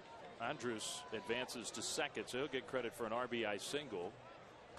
And now Josh Hamilton fouls one straight back. That's 3 straight hits for the Rangers to get the first run of the game. Well, they're up there hacking too. They know he's going to be around the plate, and a hitting team as aggressive as these Rangers, they're not going to waste around. They're not a team that is necessarily going to try and work a count on you. They're going to try and get a good pitch to hit. That's their philosophy. Sometimes when you're around that plate as much as Bumgarner is, it can work against you. Hamilton, fly ball to right field, and there's Nate Scherholz. Well, great memories of Will Clark. We appreciated having him on with us. Nobody will forget that moment. Giants trail the Rangers here 1-0.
One 0 Texas as we head to the bottom of the 5th inning. Time now for our Lincoln Smart Move, brought to you by Lincoln. Trade up to luxury during the Lincoln Exchange sales event. We go back to 1989 Game 5 when Mitch Williams throws a high fastball and Will Clark takes it right back up the middle. Candy Maldonado would score. It'd be the swing of the bat that made the difference in the game. The Giants would go on to win that series and head into the World Series with the Oakland A's.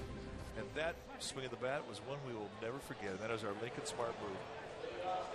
Never, ever, ever. And always great to have Will with us. Will was with us last inning talking about his role with the Giants, some of the young players that he's seen and likes in this camp. It's been, I think, overall a very successful spring training for the Giants to this point. They trail the Rangers here 1-0, bottom of the 5th. And one of the newest Giants, Ryan Theriot at the plate, swings at the first pitch and grounds it to Andrus, the shortstop, for the first down. Well, for comprehensive coverage of everything orange and black, you can check out pregame live and postgame live before and after every Giants telecast on Comcast Sportsnet. Authentic Bay Area sports, all the info you need to get you ready for the game, to digest the game. Great stuff on those Comcast Sportsnet Bay Area pregame and postgame lives all season long. Swing it, T. Big crowd here under the lights at Scottsdale Stadium. 81 degrees at first pitch time at night as Brandon Crawford takes ball one. supposed to be hot again through the weekend. And this is the kind of weather you just love if you're a player in spring training. And for the most part, Arizona is very consistent with its weather. It's, I think, one of the reasons why so many teams have moved here from Florida. It's the consistency. You sort of know each and every day what you're going to get out here. You know, in my 17 years as a player, I only trained 1 year in Florida. 1982, I was in Clearwater with the Phillies, and I didn't like it. Was the weather a big part of it, or? Yeah, it got cold. It was windy. I always thought it was going to be hot and humid, but it never really was hot and humid. And the other thing, it's tough to get around. I mean, the traffic problems they have there were monumental. And the other thing you didn't like about it is you have road trips. When you're on the west side of Florida, you have to go to the east side. Those are road trips. Those are nights away from home. Alligator Alley, make that drive. Crawford with another base hit. His nice spring continues. And Brandon Crawford is on base with a one-out single. But, I mean, really now that there are no more teams in Tucson, not that it was an overnight trip to go down there, but it was a long day. I mean, you know, it was an hour and 40 minutes both ways. But, I mean, there hasn't been a road trip in Arizona in a long time, not since the days of Yuma and Palm Springs. And you know what? That's a good thing. Yeah, huge advantage, I think. And not just for the comfort of the players, but teams with flexibility with rosters who you can send on the road on those split squad days, and just makes the logistics of being here so much easier. And it's not like the Grapefruit League is ever going to go away, but I think teams are very pleased that have made the move out here. Yeah, there is no bad spring training. But if you have a preference, my preference is to be here in Arizona. But that it's a biased opinion. 16 of 17 springs for Mike right here in the Cactus League. The Cubs are talking about a new facility, new ballpark over in Mesa, not far from here. And the rumor is that the A's are considering going over to Mesa. Yeah, maybe shared facility or perhaps even two different facilities. I haven't gotten the latest details on that, but you're right about that. Scottsdale Stadium's been spruced up here in the last few years. Not just this ballpark itself, but the addition out. You can't see at night as well, but beyond that right field wall, there's some extra practice facilities out there, workout facilities. Well, if you love baseball, I mean, spring training here in the Arizona Valley of the Sun is remarkable because there's games everywhere. And if you follow your organization, it gives you the opportunity to go down there and watch the minor leaguers, and that's free. You go down there and watch all those games, and they've got 2 or 3 or 4 going at the same time. And I mean, you can just get completely overwhelmed by the amount of baseball you can see down here. There's a ball in the dirt. Crawford took off right away, got a good read on it, but still got thrown out by Torrealba. Nice play by Yorvit Torrealba, the former Giant. Boy, indeed. I mean, he always had great athleticism behind the plate. Good spring in his legs. And he really pounces on this thing. I like the anticipation from Crawford. You see a ball in the dirt. There was no hesitation in his jump. Just a nice throw from Torrealba. Watch how bare hand, just like an infielder who bobbles the ball. Great play. So Yorvit throws out Crawford 3-1 to Burris. And he pulls one foul.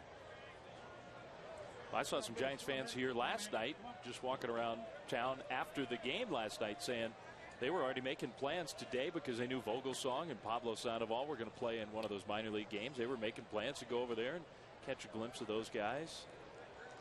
Maybe they're here at this game as well.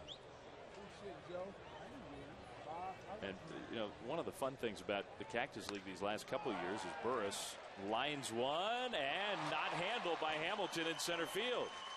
Emmanuel Burris gets his second hit of the night. He's 2 for 2. Both hits have gone back up the middle. He's really used that part of the diamond well this spring. Very disciplined, just right back up the middle. You know, we mentioned earlier that he has gone down in weight with his bat. It's given him so much more control of the bat head, especially from the left side. Well, Ron Washington's coming out here, and that looks like it's it for the starter Alexio Gondo.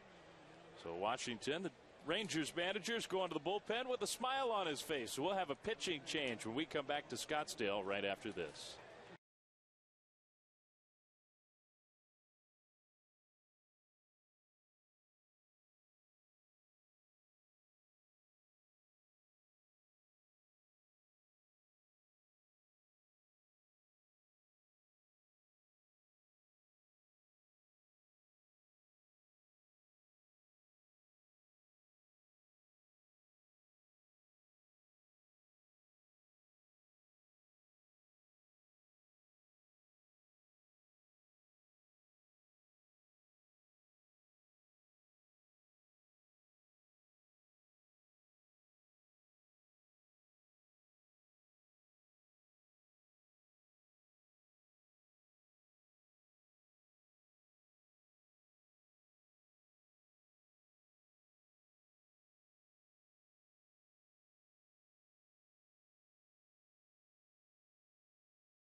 Well, how about the National League opening day schedule? It all starts April 4th. Cardinals and the Marlins. Giants opener is April 6th. And the National League opening day schedule is brought to you by Jeep, as the Giants and the D-backs be right back here in the Valley of the Sun to kick off the season April 6th at what they call Chase Field over in downtown Phoenix, just a few miles from here, a couple of weeks from tonight. So Friday opener. The Giants and the Arizona Diamondbacks are two teams that just about everybody expects to battle for the top spot in the National League West. Going to be an exciting way to kick off the season, that's for sure. Well, the new pitcher for Texas, the left-hander Neil Kotz, who has been around a long time, 7 years of big league experience for the lefty. Now trying to find a home in the Rangers bullpen. Kotz will take over here for Alexi Ogando, with Burris at first base and 2 down, facing the switch hitter Angel Pagan. Having a rough spring. I mean, you're talking 13 base runners in 6 1/3. That's not good. Not when you're trying to make an impression. He throws here, and Pagan bounces one right to Beltre, who throws out the speedy Angel Pagan, and that takes care of the Giants. Texas leading the Giants here in Scottsdale 1-0.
Well, you think you got pretty good fastball? You think you'd like to throw out the first pitch of the Giants game? Well, check out NBC Bay Area on Facebook for your chance to win and be able to do those very things.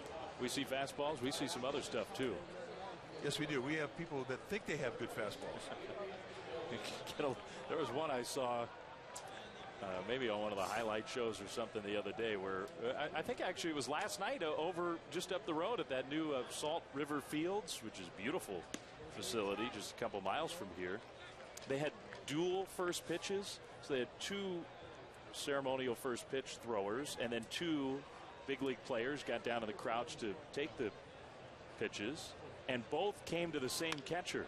One guy threw it to the guy he was supposed to. The other guy threw it across his body and skipped it to the feet of the other catcher. It was not good. You run the risk. Adrian Beltre grounds out. So Madison Bumgarner, we said it off the top that Bumgarner, who pitched 5 innings his last time out and could have gone more, was likely to try to get himself through 6 or maybe even more here tonight, depending on how it went. And here he is pitching into the 6th inning. 1-0. Rangers have the lead. They're going to run in the 5th with 3 consecutive 2-out singles against Bumgarner. Well, Dave Righetti wanted to get him up around 90 pitches and just keep pushing him along. I mean, he's had such a good spring that everything that Dave has asked him to do, Bumgarner is falling right in line with what he wanted to do. And You know, I think there's a point in time where if you have too good of a spring, you start to worry about it. Save it. Save the good stuff for the regular year. Well, you don't get that feel with this guy. You just don't. He's got so much confidence. He really lives in the moment. I don't think there's any superstition or anything like that. There isn't. And we were talking earlier about how when he was 0-6 last year, you didn't know it. He was no different than when he was, peeling off, a bunch of wins in a row. He went up 13 on the year after an 0-6 start. That's a pretty good season. Went over 200 innings for the first time in his young career. Just a great makeup for a pitcher. Line drive into left field for Michael Young, a one-out single. Well, Bumgarner is likely nearing the end of his night, and there's Clay Hensley, who's trying to make the big league club, and he's a real candidate for the final spot in the Giants bullpen, so we're going to see him at some point tonight, sooner rather than later as he gets loose. Dave Righetti, Bruce Bochy talking it over. Beautiful thing about Bumgarner is he has the ability to get the ground ball. You'll see a lot of ground ball outs at nights when he pitches. Very efficient with his pitch counts as Cruz grounds one past the reach of Crawford. Nelson Cruz has his first hit of the game. 2 on, 1 out for David Murphy. And Bruce Bochy starting to move around down there. Bumgarner's spring has gone well. I think the thing, other than Vogelsong's injury setback, and now Ryan looks to be at least on the road towards getting ready. But the other 4 Giants starting pitchers have all done exactly what the Giants have wanted them to do in terms of building up innings and pitch count. They're right where they need to be.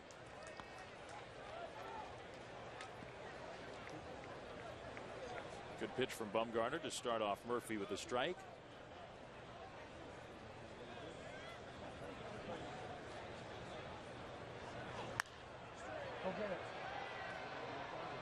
Terrio giving that one a look, but he can't quite get there, and it clangs off a Giants fan down the left field line.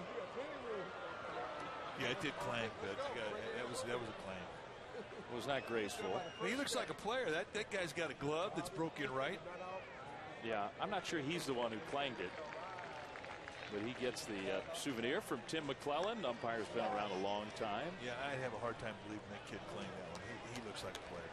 He's a little short, so maybe somebody a little taller than he touched the ball before he could quite get to it. 0-2 the count to David Murphy. Let's see. Oh, yeah, it wasn't the kid. No way. No way. Yeah, that was a big league clang right there. Man, it's spring training. Fans are out of shape, too.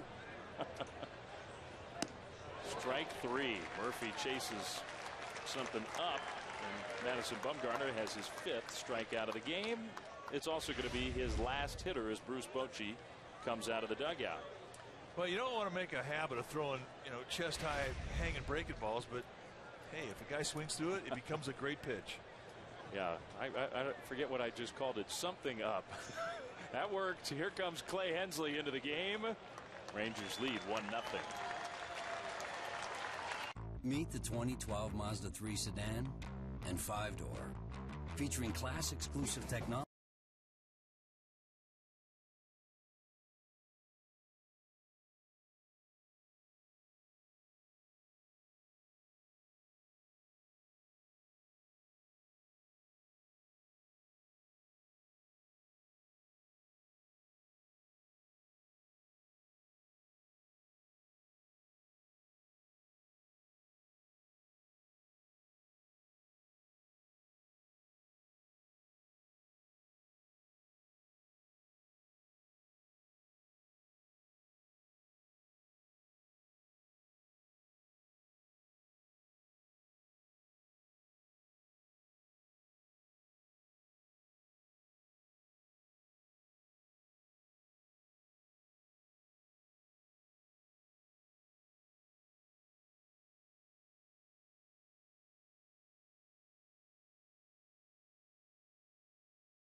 Well, Madison Bumgarner, 5 2/3 innings worked here tonight. He and his pitching coach Dave Righetti talking about his outing. He's out of the game with 2 outs in the 6th, and the Giants bring in from the bullpen new pitcher, right-hander Clay Hensley. Take a look at his spring. Actually, been a bit better. What I do like is the 6 strikeouts in 6 innings. I mean, Hensley's a guy that can really do a lot of things for you. And we were talking a little bit about Alexio Gondo, who's had a similar type career, where 1 year he's been a starter, 1 year he's been in the bullpen long, he's been pitching, deep in a ball game. Well, Clay Hensley is the same thing. I've always liked him because he has the ability to get a ground ball and he can strike you out. Got lots of movement, a lot of different looks, tremendous changeup, strike thrower, and a total asset to your staff, because if somebody were to go down, you can't get a starter in there fast enough, he could take the ball and give you 5 innings. He's got that kind of arm. Well, Hensley's in a pretty good position right now, I think. A guy who was drafted, developed by the Giants, and then went on to big league success with the Padres, with the Marlins, now back in the Giants organization. But he got a pretty good opportunity to make this team as he starts off your Vitor Alba with a slider down and away. I think that versatility is a major reason why, as the Giants try to fill that last spot, or maybe 2 in the bullpen.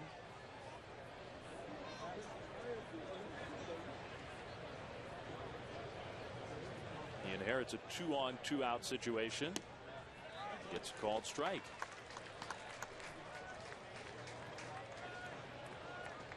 Particularly early in the year, Mike, you have a guy who can give you some innings out of the bullpen, as pitchers still, even in the regular season, trying to build up some arm strength, and maybe starters aren't quite as equipped to pitch as many innings that first week or 2. A guy who can pitch 2 or 3 innings out of the pen can be real valuable. Well, he's that guy, and you're right. I mean, if you have a couple of games early in the year where a starter gets knocked out before the 3rd, you're in trouble. Yeah. Because you can stress your bullpen out in a hurry. And if you got a guy like a Guillermo Mota or a Clay Hensley, you could save the whole. Hey, Dwayne Kuiper's here. Wow. He hadn't come up to say hi, though. How come?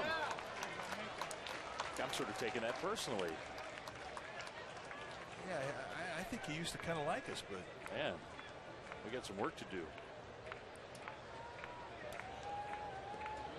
Well, I remember that from the last couple of seasons. That's happened to the Giants in the recent past, where an early game or 2 where the bullpen's been taxed, and week 1 you're thinking about, well, can we call somebody up? Do we need an extra arm? Giants have an interesting early schedule. They play a couple of National League West teams on the road to start the year, at Arizona, at Colorado. Then they come home, and that, you were talking about it earlier, with some ticket availability still for those Phillies games. I mean, the Phillies-Giants rivalry has just totally blossomed these last few years. And those will feel like really big games for the 2nd week of the season. Giants make an East Coast trip right away, head to New York and Cincinnati. There's a ground ball toward the hole. Crawford with some quickness to get in front of it, and then the arm strength, not quite to throw out Torrealba. Boy, nice effort on the backside of that play from Brandon Belt to cheat a little bit. Came off that bag just a little early, trying to let that umpire think that he was in still contact with the bag. Boy, that was bang, bang. Real close. Good play. Yeah. Torrealba, who's always been a catcher who has a little more speed than the average catcher, was able to beat that out. So now the bases are loaded with 2 down for the left-handed hitting Mitch Moreland.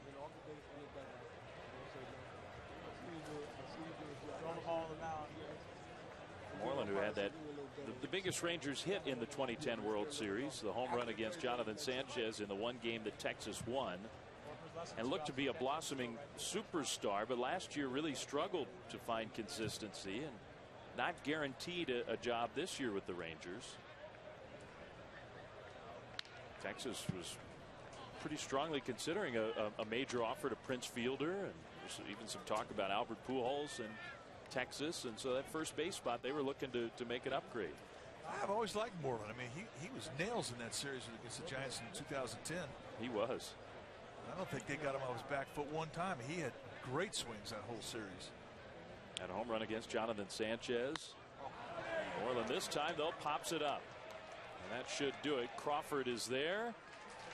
And the Rangers leave, the bases loaded. Well, we can't wait until Kite joins us. Just days away. 1-0 Texas here in Scottsdale.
Well, time is running out to become a 2012 Giants season ticket holder, and there are only about 300 locations remaining.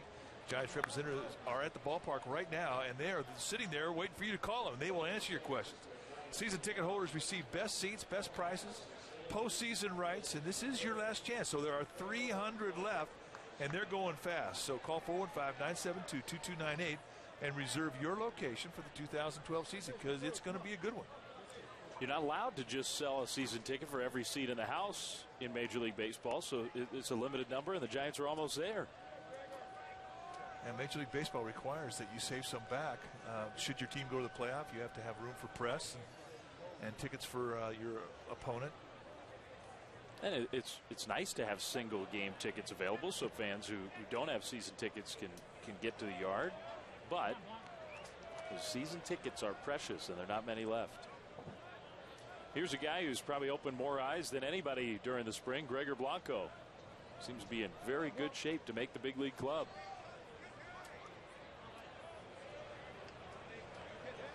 Blanco, with that pitch coming high and tight, a fastball. He spun out of the way. Yeah, he smelled this one. When the guy sets up, he looks middle of the way. A lot of times he'll start to get his body leaning, and you can low bridge him when you throw something up and in like that. That was 91, but I bet in the eye of Blanco it seemed like 98. That got on him quick.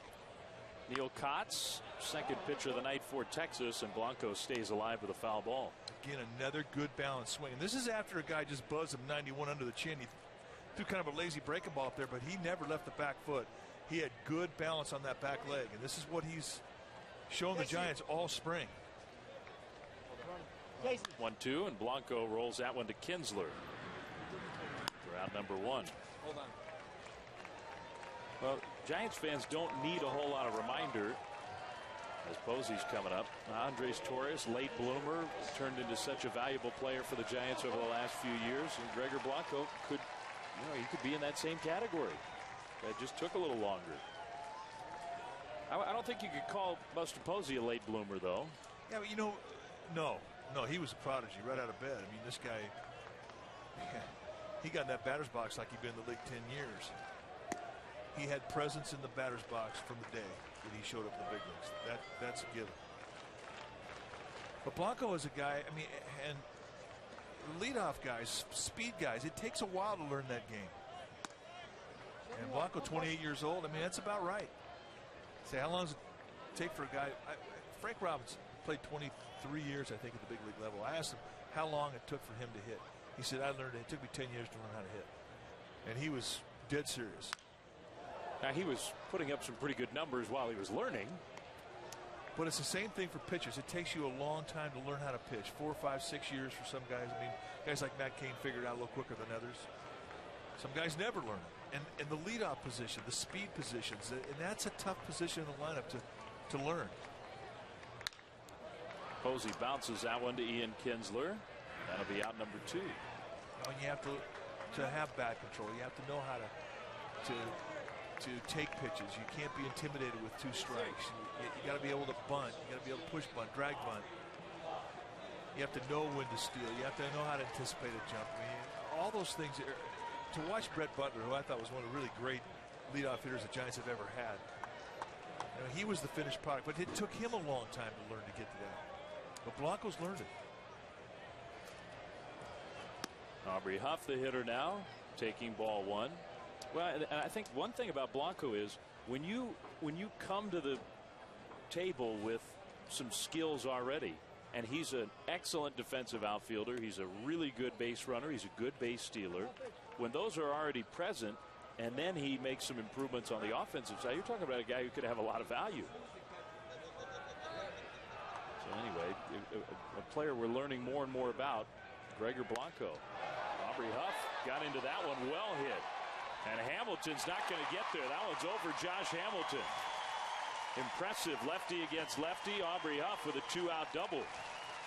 Yeah, and he went to the opposite gap too, which is what he has to do. I mean, that tells you that he's staying in with that front side. That tells you that he's back spinning, he's getting carried to the opposite field. He's always had a flat swing. And this year, since the very first time I saw him in spring training, he had that swing we saw a lot of in 2010. Nice at bat.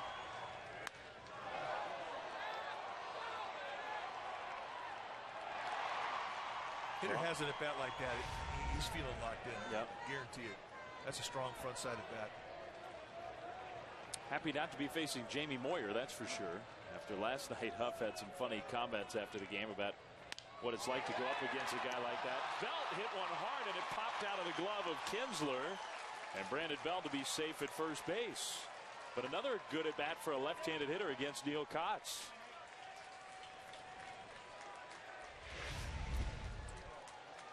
He gives it a pretty good ride. Kinsler going up, rattles around, catches a lot of pocket there. I mean, that's a ball you should catch. I'm not sure, I haven't seen how they've ruled this, but they could very easily give Kinsler an error. Yeah, I have not heard either. But Belt put the solid part of the bat on the ball. Kinsler probably thinking the same thing, that he should have had it. Well, and you saw where the pitch was. I mean, think about how many times last year we saw teams jam Brandon Belt. And that's not an issue anymore. He's covering that pitch. It's a good sign for Belt.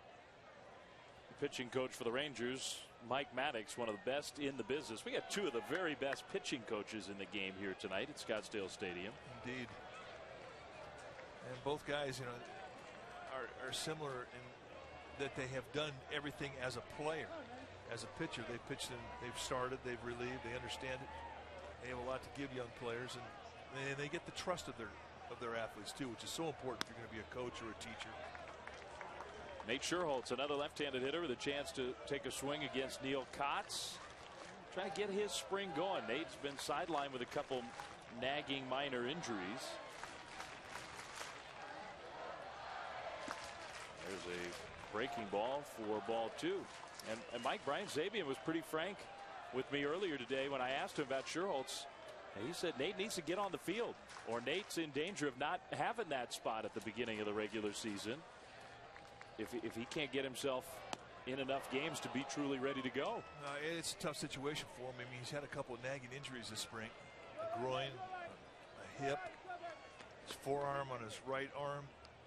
You know, just little naggers that kind of just stay with you. And it does. You're not freed up playing. You're trying to play around an injury because he knows he has to get out there. Sherholtz swings and misses there. That's strike 2.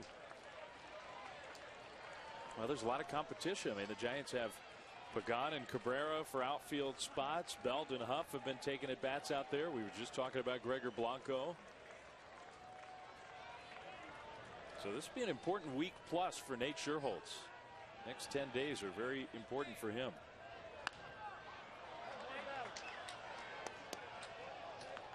Giants know what he brings defensively. They love having him out in right field. You know, and when you have an injury to your leg, I mean, you know, you can't go 100%. You know, and you don't want to let them think that you're not going 100%. Sherholtz strikes out swinging there, and Kotz gets out of the jam. Well, John Miller will come back and join Mike when we return here to Scottsdale. 1-0 Texas.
Giants Baseball is brought to you by your Bay Area Jeep dealer. Visit one today to begin your adventure in a Jeep Wrangler, Patriot, Compass, Liberty, and Grand Cherokee, or visit Jeep.com to learn more. We are going to the top of the 7th inning. It is 1-0 Texas, and here again is John Miller. All right, thanks, Kruk. And the top of the order for the Rangers. Coming up against Clay Hensley, the Giants with a few changes. Back of Hensley, and the right-hander throws a strike to Kinsler.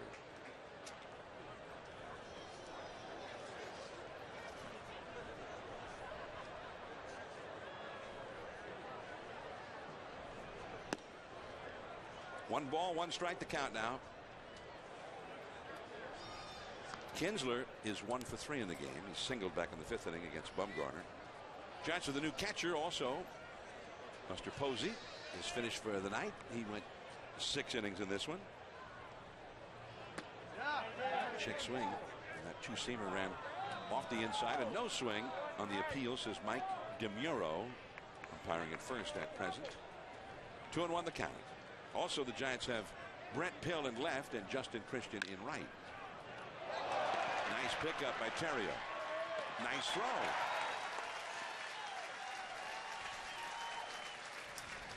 One away. Brett Pill now in left. Aubrey Huff retires, and Justin Christian takes over for Nate Sherholtz in right. Chris Stewart on for Posey back of the plate. One down, and Elvis Andrus will come up.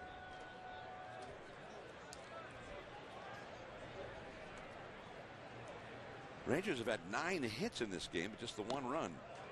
And the count is 0-1. Good changeup. I was talking about all the Rangers regulars from the lineup who are in the lineup here tonight. But there is one major Rangers slugger who is missing. It was a huge pickup for them last year, Mike Napoli. Napoli was acquired, basically was acquired from the Angels, although it was a circuitous route from the Angels to the Rangers, because the Angels actually traded him to Toronto. And I don't remember, it was a day later or an hour later, the Blue Jays traded him to Texas. 2-1 the count now to Elvis Andrus, who is 1 for 2 with a walk. And he has driven in the only run of the game with a single to center back in the 5th inning. 2-1 the count to him. We're in the 7th. And 3-1. Mike Napoli hit .320 and was a huge presence. And the longer the season went, the more he played. At first, he was sort of a platoon guy, but he ended up hitting 30 home runs. Catcher, first baseman, DH. There is Pagan in left center. Number 2. Now you talk about Buster Posey's night, and watch how he jumps up out of the catcher position. The ball squirts out of his hand very quickly. He pounced on it, and then he passed another test. He went out in front of home plate and tried to swipe tag to play at the plate. But you had to wonder what was going on in his mind as he anticipated that play. It looks to me like he wasn't anticipating anything other than trying to make a play.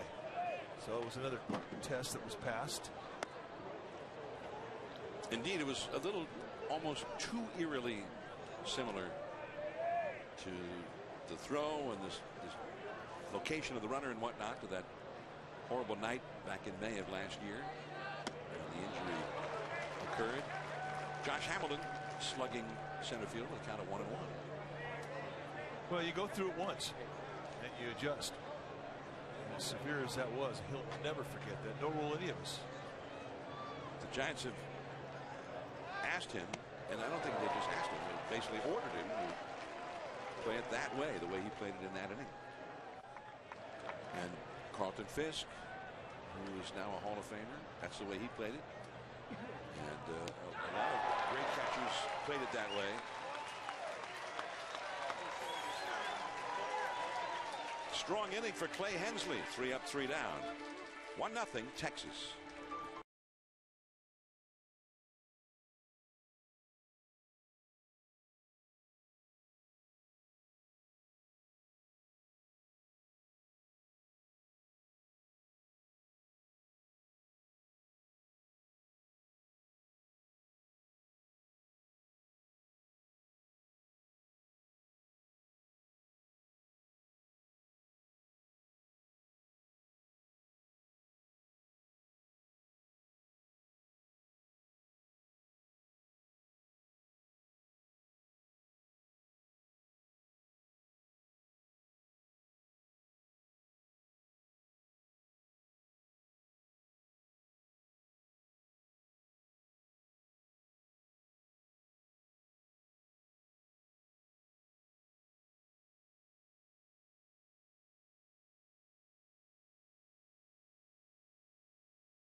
One to nothing. Texas leading the Giants as we go to the Giants half of the 7th inning.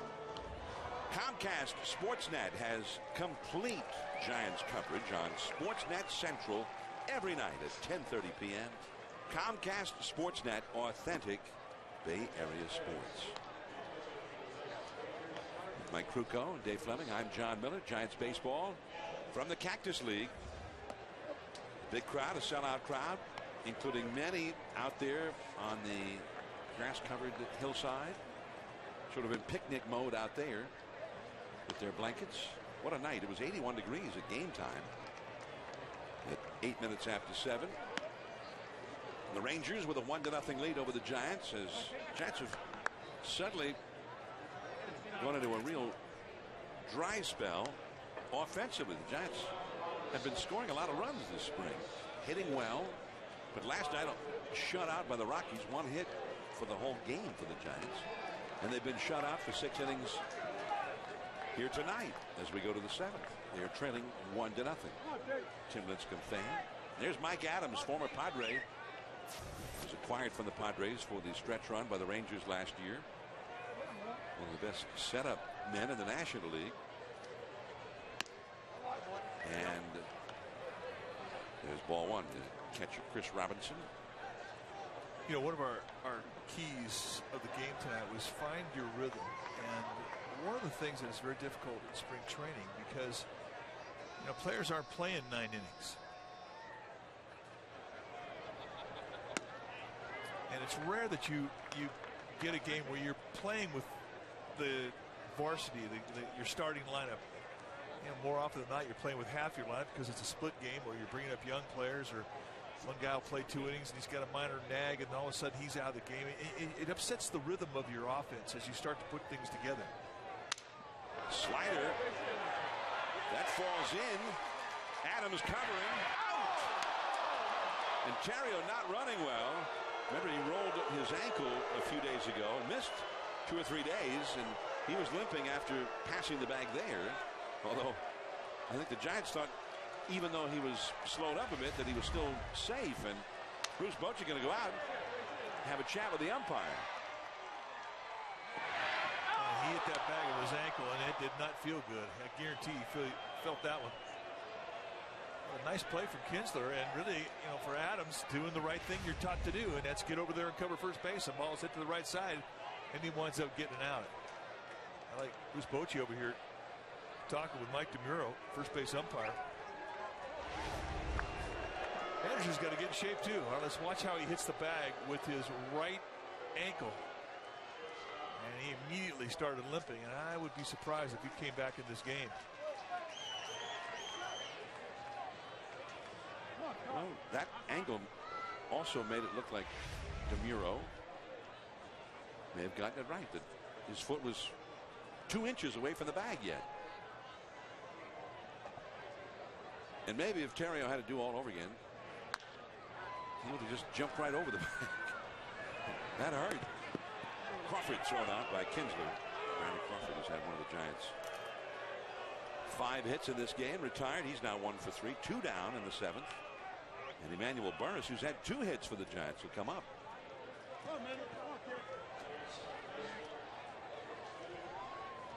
But I think Bochy going out there, Mike, he was not happy with the way the Giants played last night. And I think it's an indication of he'd like to go out and beat the Texas Rangers with all of their stars in the lineup tonight. And after the poor game last night, get the Giants going back in the right direction again. No, I think it's exactly what he did. You know, he looks for ways to try and fire up these boys. And now look, it's spring training, but this is a tough week in spring training. As the skipper said, these are the dog days of spring training. Next week it's different. Teams get set. You get closer to breaking. Everybody starts to anticipate going north. It's a whole different deal. But this is a tough week. You have a game like last night where they didn't play well. They had 4 errors. They got 1 hit. They got shut out. Well, that's the type of thing that you don't want to have snowball. And I mean, the easiest way to let everybody know that you're not digging it is be a little surly the next day, be a little quiet, and take it out on an umpire. Veteran move. Slider on the inside for a strike by Adams. That pitch before, a change up or a splitter or whatever. And Adams has been working on that this spring, trying to add another pitch to his repertoire. He's a rough at bat. I mean, he's got so many different things he can throw at you. I mean, he used to be a starter, and he's got about 5 pitches, and every one of them he believes in. He'll throw any time. Plus, he's not exactly naked out there with an average fastball. He'll go anywhere from 90 to 96 with the fastball. Understands both grips of the fastball. He can pitch. A lot of hitters around the National League, when he was with the Padres as a setup man in front of Heath Bell, thought that they'd rather face Bell than face him. And not many guys really wanted to face Bell. And his numbers for a few years there in San Diego were just ridiculous. The hits versus his innings pitched. And that's all for the Giants. 3 up, 3 down. Giants glad to see him in the American League now. On to the 8th inning. Adrian Beltre coming up.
Texas won.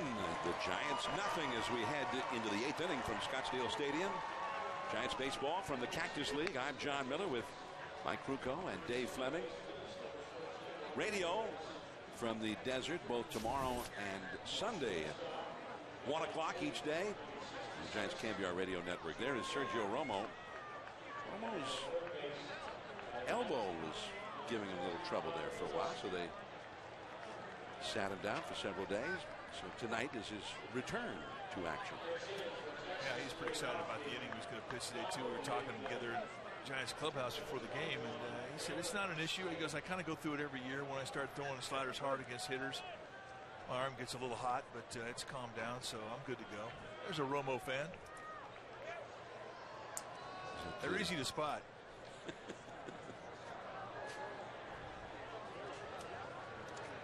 Brandon Snyder is the pinch hitter for Adrian Beltre. The fastball high and tight for ball one. And Bourbon is on deck. Julio Bourbon, who apparently would be a pinch hitter. Yeah, those separated at birth, those two guys? Yeah.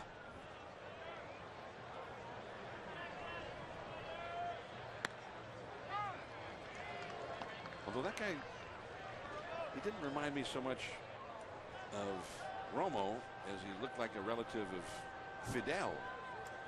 Could be. Maybe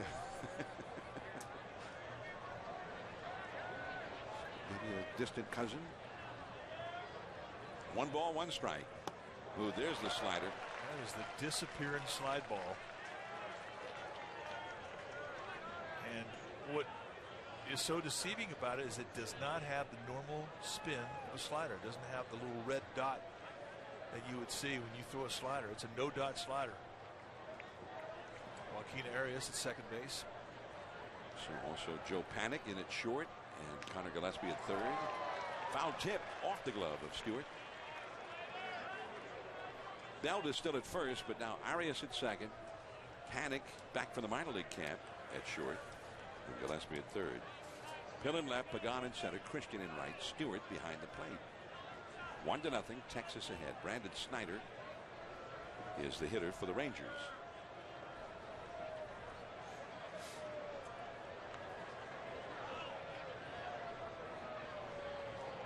And the slider puts him away.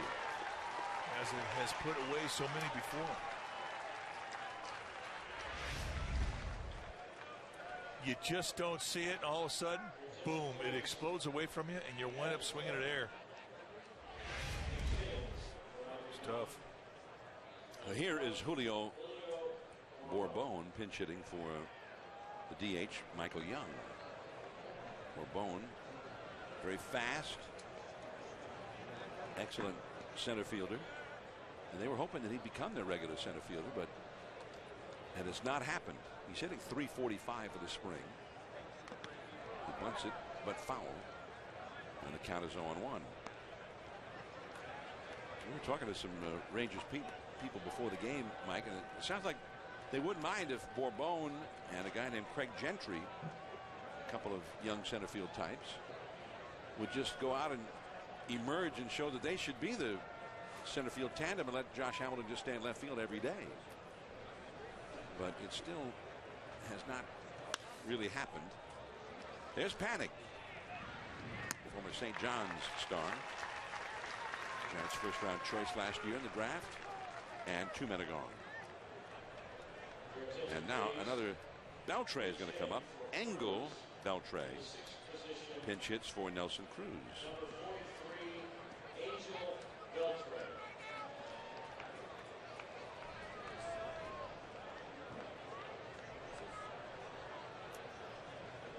Ron Washington bringing in changes from the bench as pinch hitters.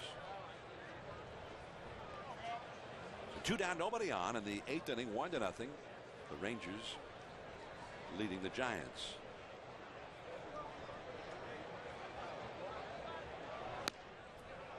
And it's 0-1. Romo is in his 6th game of the spring. Romo is not a hard thrower, not a particularly hard thrower. But his numbers last year were hard thrower kind of numbers, power pitcher kind of numbers, with one little added wrinkle. He had the walk total of a control expert, a finesse control guy, the strikeout total of a guy throwing 99 miles an hour. 14 strikeouts for every walk allowed. His goal last year, he told me, the day after he actually issued his first walk, which was, I don't know, 2 months into the season before he walked anybody, he said he actually had a goal, a personal goal that he hadn't told anybody about, but he wanted to go through the whole season, not walk anybody. He came pretty close. He walked 5. Struck out 70 in 48 innings. That's a 3-up, 3-down inning. So Romo is back. 1-0, top of the order coming up.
Rangers 1, Giants 0, as we go to the last half of the 8th inning here from Scottsdale Stadium.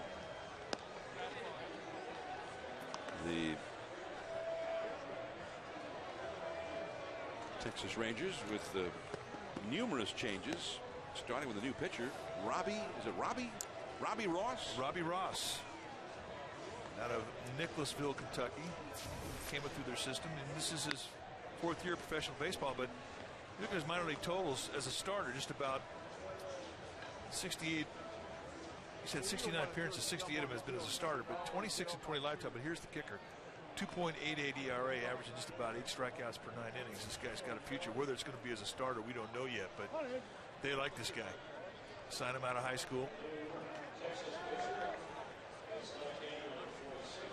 We'll face the top of the Giants batting order. Angel Pagan, who is still in there. He's gone all the way tonight. The Giants did not acquire Pagan from the Mets to bring him to camp to try and win a job. They brought him in to become a presence in the Giants lineup. And they've been trying to give Pagan some extra at-bats now to see if he can get himself going. He's had a slow go of it so far. Tonight he's 0 for 3, although he hit one ball well back in the 3rd inning to left field for an out. 2-0 the count to him. Whole new team actually is out there for the Texas Rangers. The new pitcher, the catcher Robinson has been there already for a couple of innings. The Rangers have newcomers at every other defensive position on the field.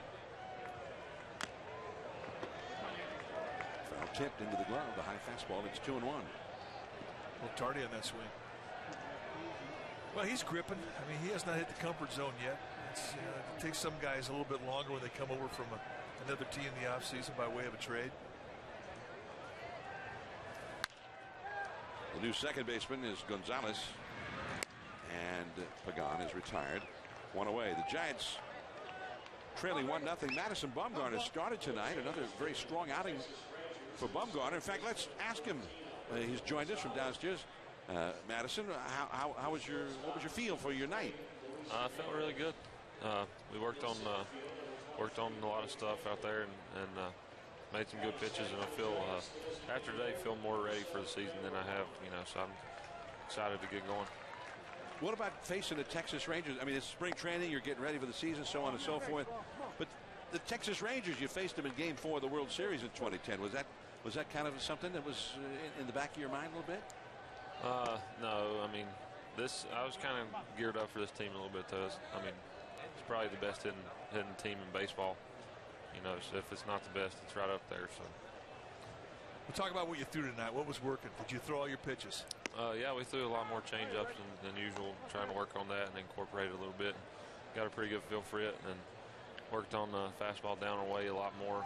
Hadn't had a really good feel for that so far this spring, but after today, I feel a lot better about it. So what about the ball club? It was a bad night last night. And you weren't involved in that one, but Bruce Bochy was not that happy about it. What about this time of the spring? Is this kind of a difficult time for the players at large? Anxious to get going and all that? Yeah, I'm sure everybody's ready to get going. I don't know if it's, I don't know. You have stretches like that all the time. Spring training during the season, whatever. I'd rather definitely go through it right now than during the season. So I'm not really concerned about it. I don't think so. It looks to us that you're going hard, because last year you got off to a horrible 0-6 start. A lot of it had to do with the lack of run support you got, but you want to avoid that, and you're trying to have a spring to get you ready for that. What did you learn about last season? I don't know. I definitely have took a lot more focus out there with me this spring. Not treating it just like a spring training game, trying to get ready. I'm trying to go out there and compete, like the regular season game. I think that's helped me a lot, and I feel a whole lot better about this spring than last year. So. Well, 2 down here in the 8th. Madison Bumgarner has joined us, and Matt, we're going to let you go because the inning is over. But we really appreciate you coming out, and congratulations on a strong night. Thank you.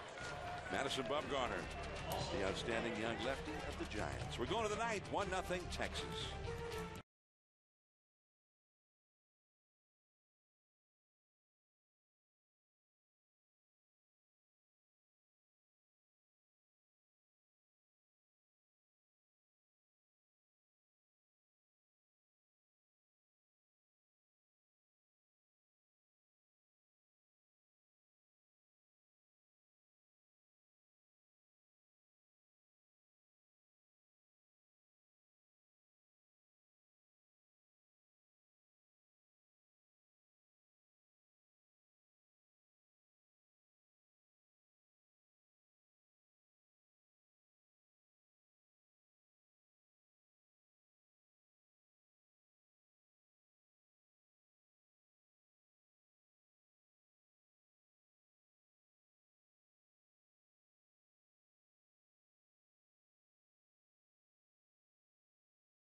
On to the 9th inning, the Texas Rangers lead the Giants 1-0. A night that was started for the Giants by Madison Bumgarner, Mike. Well, another outstanding outing, and when you watch Bumgarner, the thing that really impresses you is the confidence that he has to use both sides of the plate with his breaking balls. He's got lots of movement, lots of deception, You don't pick him up because of that low three-quarter release, that huge body turn. You just don't see the ball. It gets on you. And as the skipper says, he pitches it in better than anybody on this Giants staff. So tonight, a good night. A night to build on as he gets ready for this season. Javier Lopez in to pitch for the Giants. And Leonis Martin leads off for the Texas Rangers, up for the first time.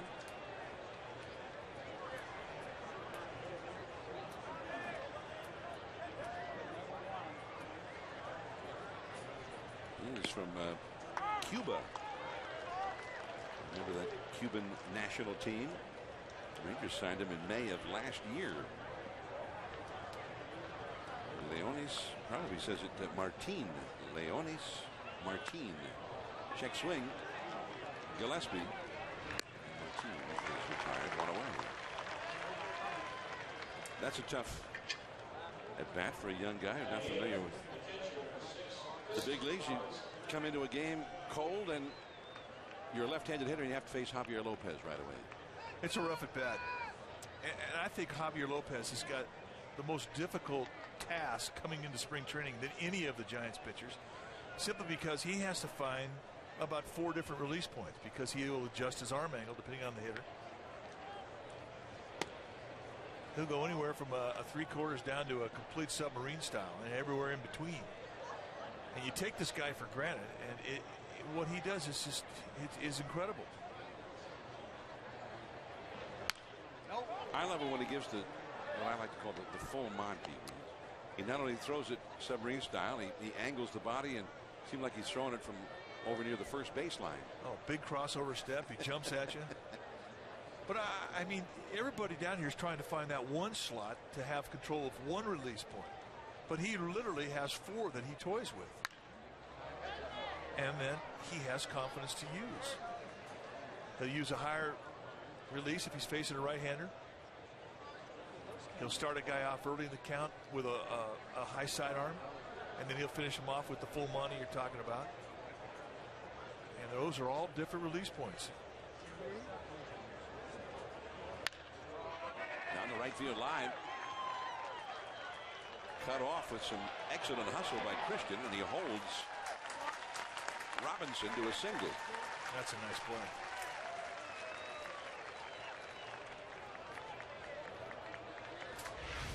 Justin Christian showing great range here, sliding into it, quickly gets to his feet, and that was fun.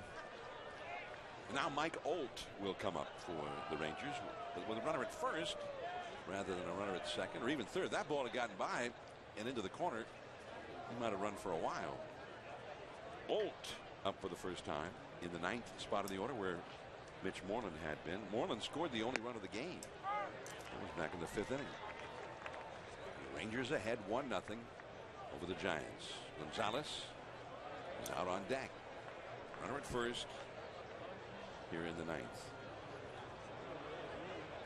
Rangers brought most of their regulars over here, but none of them are in there now. In left center, Brett Pill. Back to first goes Robinson.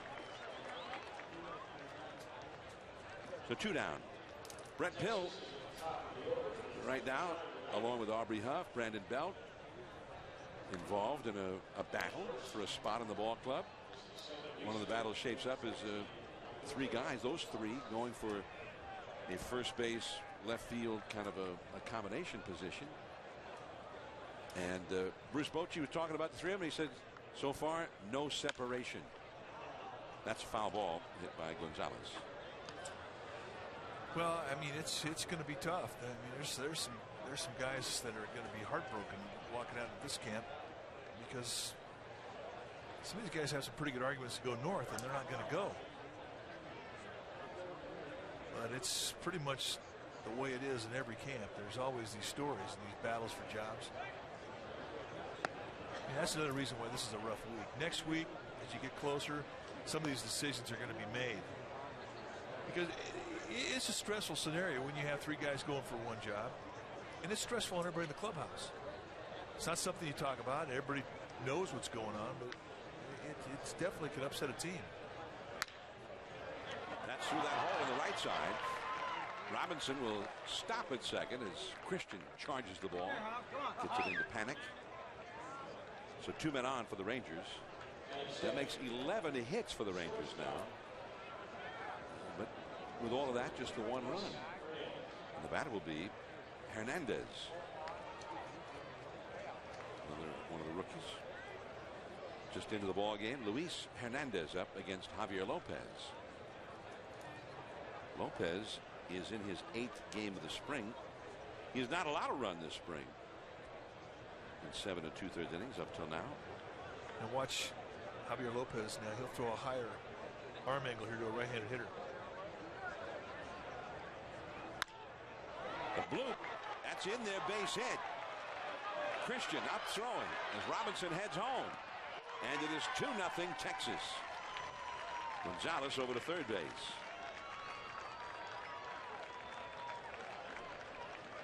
It does tick you off if you're out there and you make a good pitch and the guy fights off. You know what the hitting coach is going to say? That's a good hit in there. Set up an inside corner.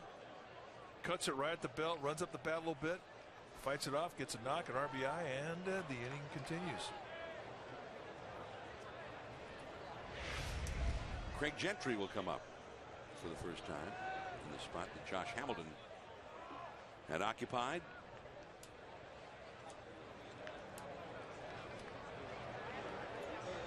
Two nothing Texas. Runners at first and third, and Gentry, fleet-footed young center fielder, takes a strike. It's 0-1. 2 runs, 12 hits for the Rangers. The Giants being shut out after being shut out last night by Colorado.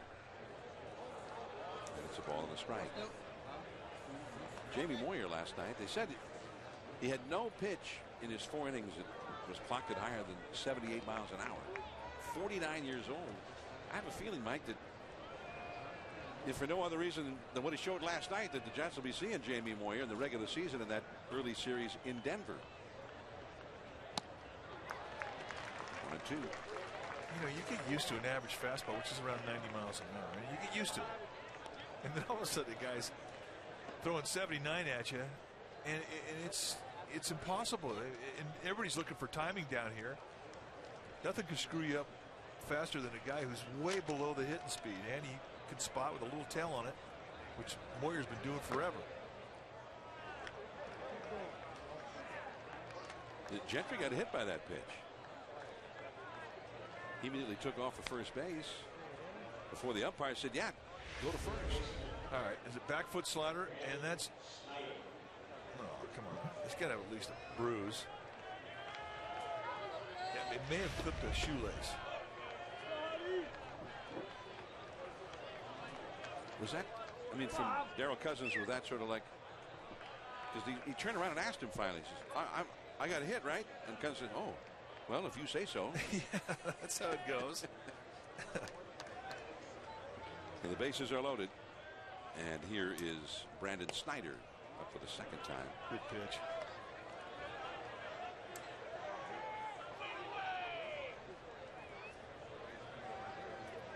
A run is in. The bases are loaded. The Rangers ahead 2-0. Snyder struck out in the 8th inning against Sergio Romo. And it's 2-0.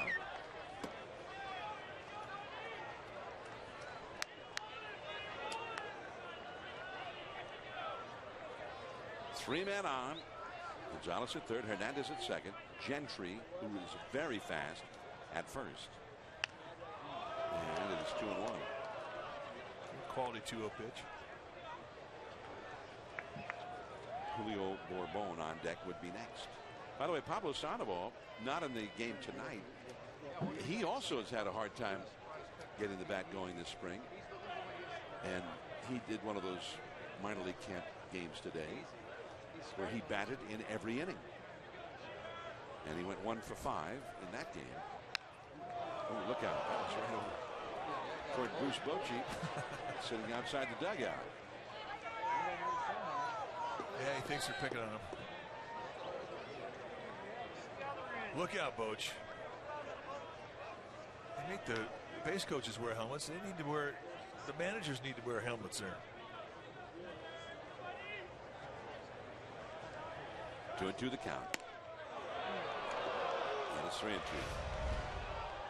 All right, check out Bochy, left side of your screen. Look out, Skipper. They got him. Schinberger.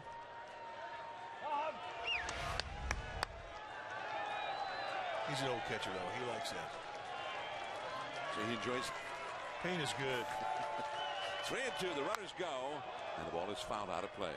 3 runners running with the pitch, and they'll have to all go back. Still 3-2. So he goes home tonight after this game with a bruise on his left shin, saying, just like the old days. Well, yeah, catchers are weird. I mean, they don't even feel it till like 6 hours after. It'll be like 3 o'clock in the morning. He'll wake up and go, ow. They're just different. There go the runners, and that ball is fouled out of play. So a lot of pitches being thrown here by Lopez. Hey, maybe that's a good thing. Stretch it out a little bit. I think so. You have anything like this, you wake up the next day and you're sore. You get big strength gains off of these. And he's had such an incredible spring. He hadn't given up anything. 3 men on, 2 men out. The runners go. Out of play. The battle goes on. Yeah, this is a good battle right here. Stewart, the catcher's going to go out and talk to him now. Here's Stewart. 11,992, the official paid attendance. A sellout at Scottsdale Stadium. Giants have had a lot of sellouts down here, both here and when traveling throughout the Cactus League. 3-2. 3 men on. They run. Kept on the infield by Panic. He's going to have a play at the plate. 1 run is already in, and 2 runs are in. Gonzalez, the second runner, also made it, even though that ball never quite made it through the infield. So it's a 2-run infield single for Snyder. And there's been a few of these CNI ground balls hit against Javier Lopez in this inning. Nice play by Panic to knock it down.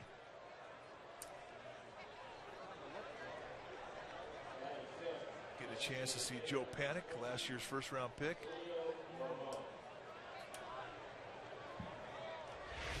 Gonzalez showed a lot of speed. And Hernandez was the second runner who scored. Gonzalez was the first runner, scored from third. That was a given. And finally the inning is over. Bourbon pops out to left. 3 runs for Texas. They lead now 4-0.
Giants baseball is brought to you by Xfinity.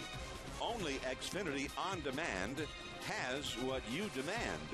Watch the latest shows and movies anytime and anywhere with Xfinity On Demand. Last of the ninth inning from Scottsdale Stadium. A beautiful night here in the desert. The Texas Rangers now with a 4-0 lead over the Giants as Brett Pill leads off against a new Texas pitcher, Mark Hamburger. Ball one down and in. Pill up for the first time.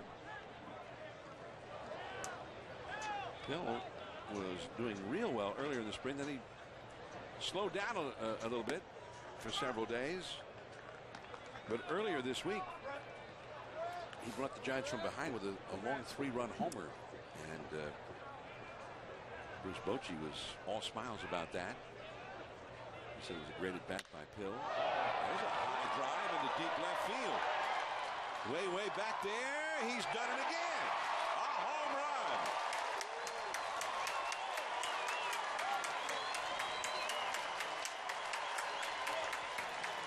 And that's the first Giants run in a couple of days.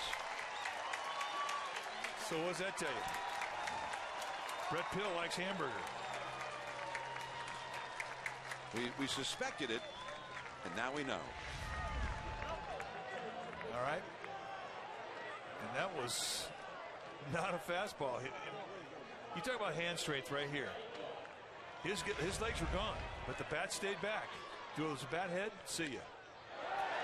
In the left field, off the bat of Brandon Belt. Martin gets it back to the infield. Brandon Belt has his second hit of the game, plus a walk. Pill explains how he did it to Sean Dunston.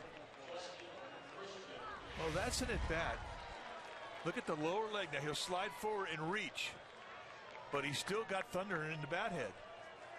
And I mean, that's a heavy head coming through there. You know, this guy is the strongest Giant, pound for pound, in camp, right here. And everybody in that training room will tell you that. And that swing of the bat right there is a testimony to that statement. So now Justin Christian up for the first time. Inside, he had to jump back from it. I mean, I always thought that was the sign of a true home run hitter. A guy doesn't have to get all of it to get it out of a ballpark.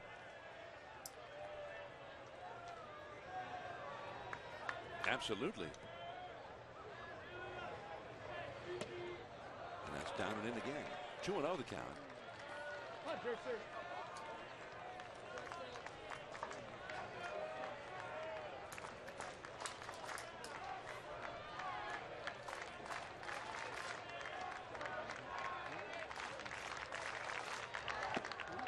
Christian helped him out on 2-0. Looked a little bit over anxious. 6 hits, 28 at bats for Christian this spring, only a .214 average. So mad at yourself. You're sitting on a 2-0 count, you're looking fastball, and you swing through a changeup. I'd like to tape some of those discussions guys have with themselves. This could be two. It is a double play. Boy, you turned that nice. Snyder to Gonzalez to Alt. 5-4-3 double play. 2 down and nobody on. And Joaquin Arias will come up. His first trip to the plate.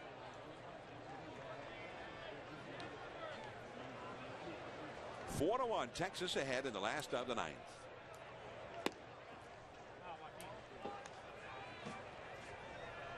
Brett Pill with his third home run,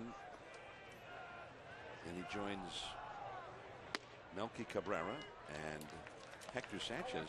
The only three Giants do have as many as 3.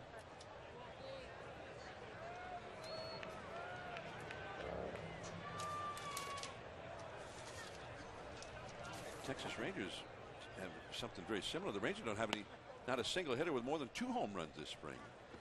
That's kind of unusual. For them, it is. I mean, they got some thump in that lineup. You think Rangers, you think home run. Rangers have hit 15 home runs. This is their 21st Cactus League game. 15 home runs. It doesn't even seem possible with as many sluggers as they have. Well, especially here in Arizona where you got Carey. It does not equate. This is the spring training home run capital. Arias gets a walk. And we'll get a chance to see Joe Panic at the plate.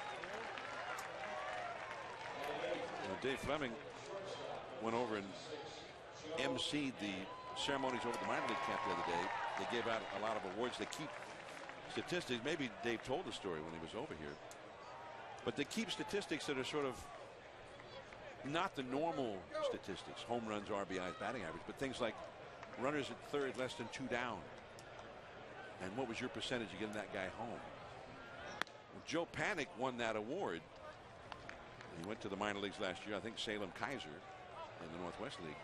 He had 21 opportunities last year with runner at third, less than 2 down. How'd he do? 21 for 21. Well, I say that's pretty good. Come on, Joe. Can't beat that. He got it done. He knew how to get it done, apparently. Well, everybody who's seen this kid play says the same thing. He can hit. You see Northwest League MVP hit 341 in his first year of professional baseball, 6 home runs, 54 RBIs. 54 RBIs, and he played 69 games. I think the Northwest, what did they play, 70, 72 games, something like that. He played 69 of them and knocked in 54 runs. 21 of those were runners at third with less than 2 down that he knocked in.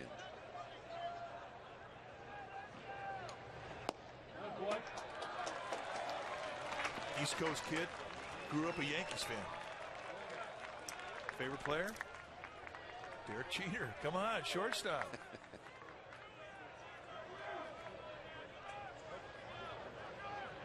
3-1 the count. 3-2. Change up from Hamburger. Certainly not giving into the 3-1 count.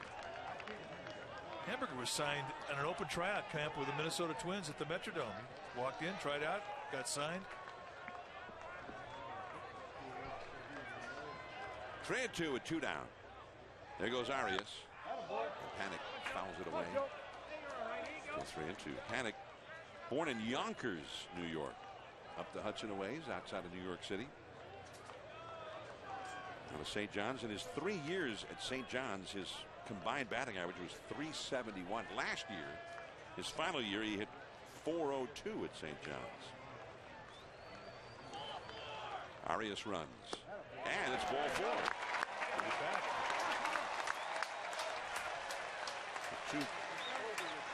Two out walks in succession. Brings up Connor Gillespie. And also, it brings out Ron Washington. You got the left-handed hitting Gillespie coming up. Washington has a lefty throwing in his bullpen. So this is and keep in mind the backstory of all of this is the Rangers don't really have a left-hander that's an obvious choice for their bullpen. And there's Mitch Stetter. Remember him with the Milwaukee Brewers, a situational lefty. And Washington, tonight we've had a first-hand look at it, auditioning some lefties to see if they can get lefties out. We saw Neil Kotz earlier. But he's not going to Stetter here. Give a little pep talk to Hamburger. A little pat on the chest. So what was that? What do you think he was saying to him? He's challenging him right now. He says, you know what, I got a guy greased up down there, but I don't want to use him because I think you can do this. Show me I'm right. Show me you're a big league pitcher. Get out of this inning. Punch him in the chest and head back to the dugout. All right. So Hamburger to Connor Gillespie. Gillespie up for the first time. 2 men on, 2 men out. Strike 1 on the outside. Gillespie is the possible tying run. Giants are down 4-1. 2 men on, 2 men out. Gillespie, 6 hits, 29 at bats for the spring. Only a .207 batting average.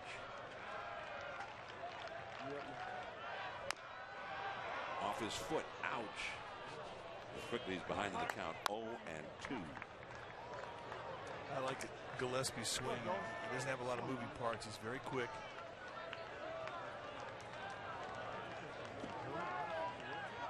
You see a guy who's got a compact swing and a balanced approach. And that's a swing that's made for average. You don't expect a guy to go with long slumps with swings like these.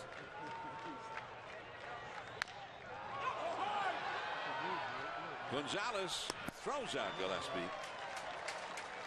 And Hamburger got it done right there at the end after his pep talk from manager Ron Washington. So the Rangers beat the Giants here in Scottsdale 4-1 as Brett Pill's ninth inning homer ends up being the only run for the Giants before a sellout crowd here in Scottsdale. 4-1 Texas, the final, and we'll be back with more from the Cactus League. Stay with us.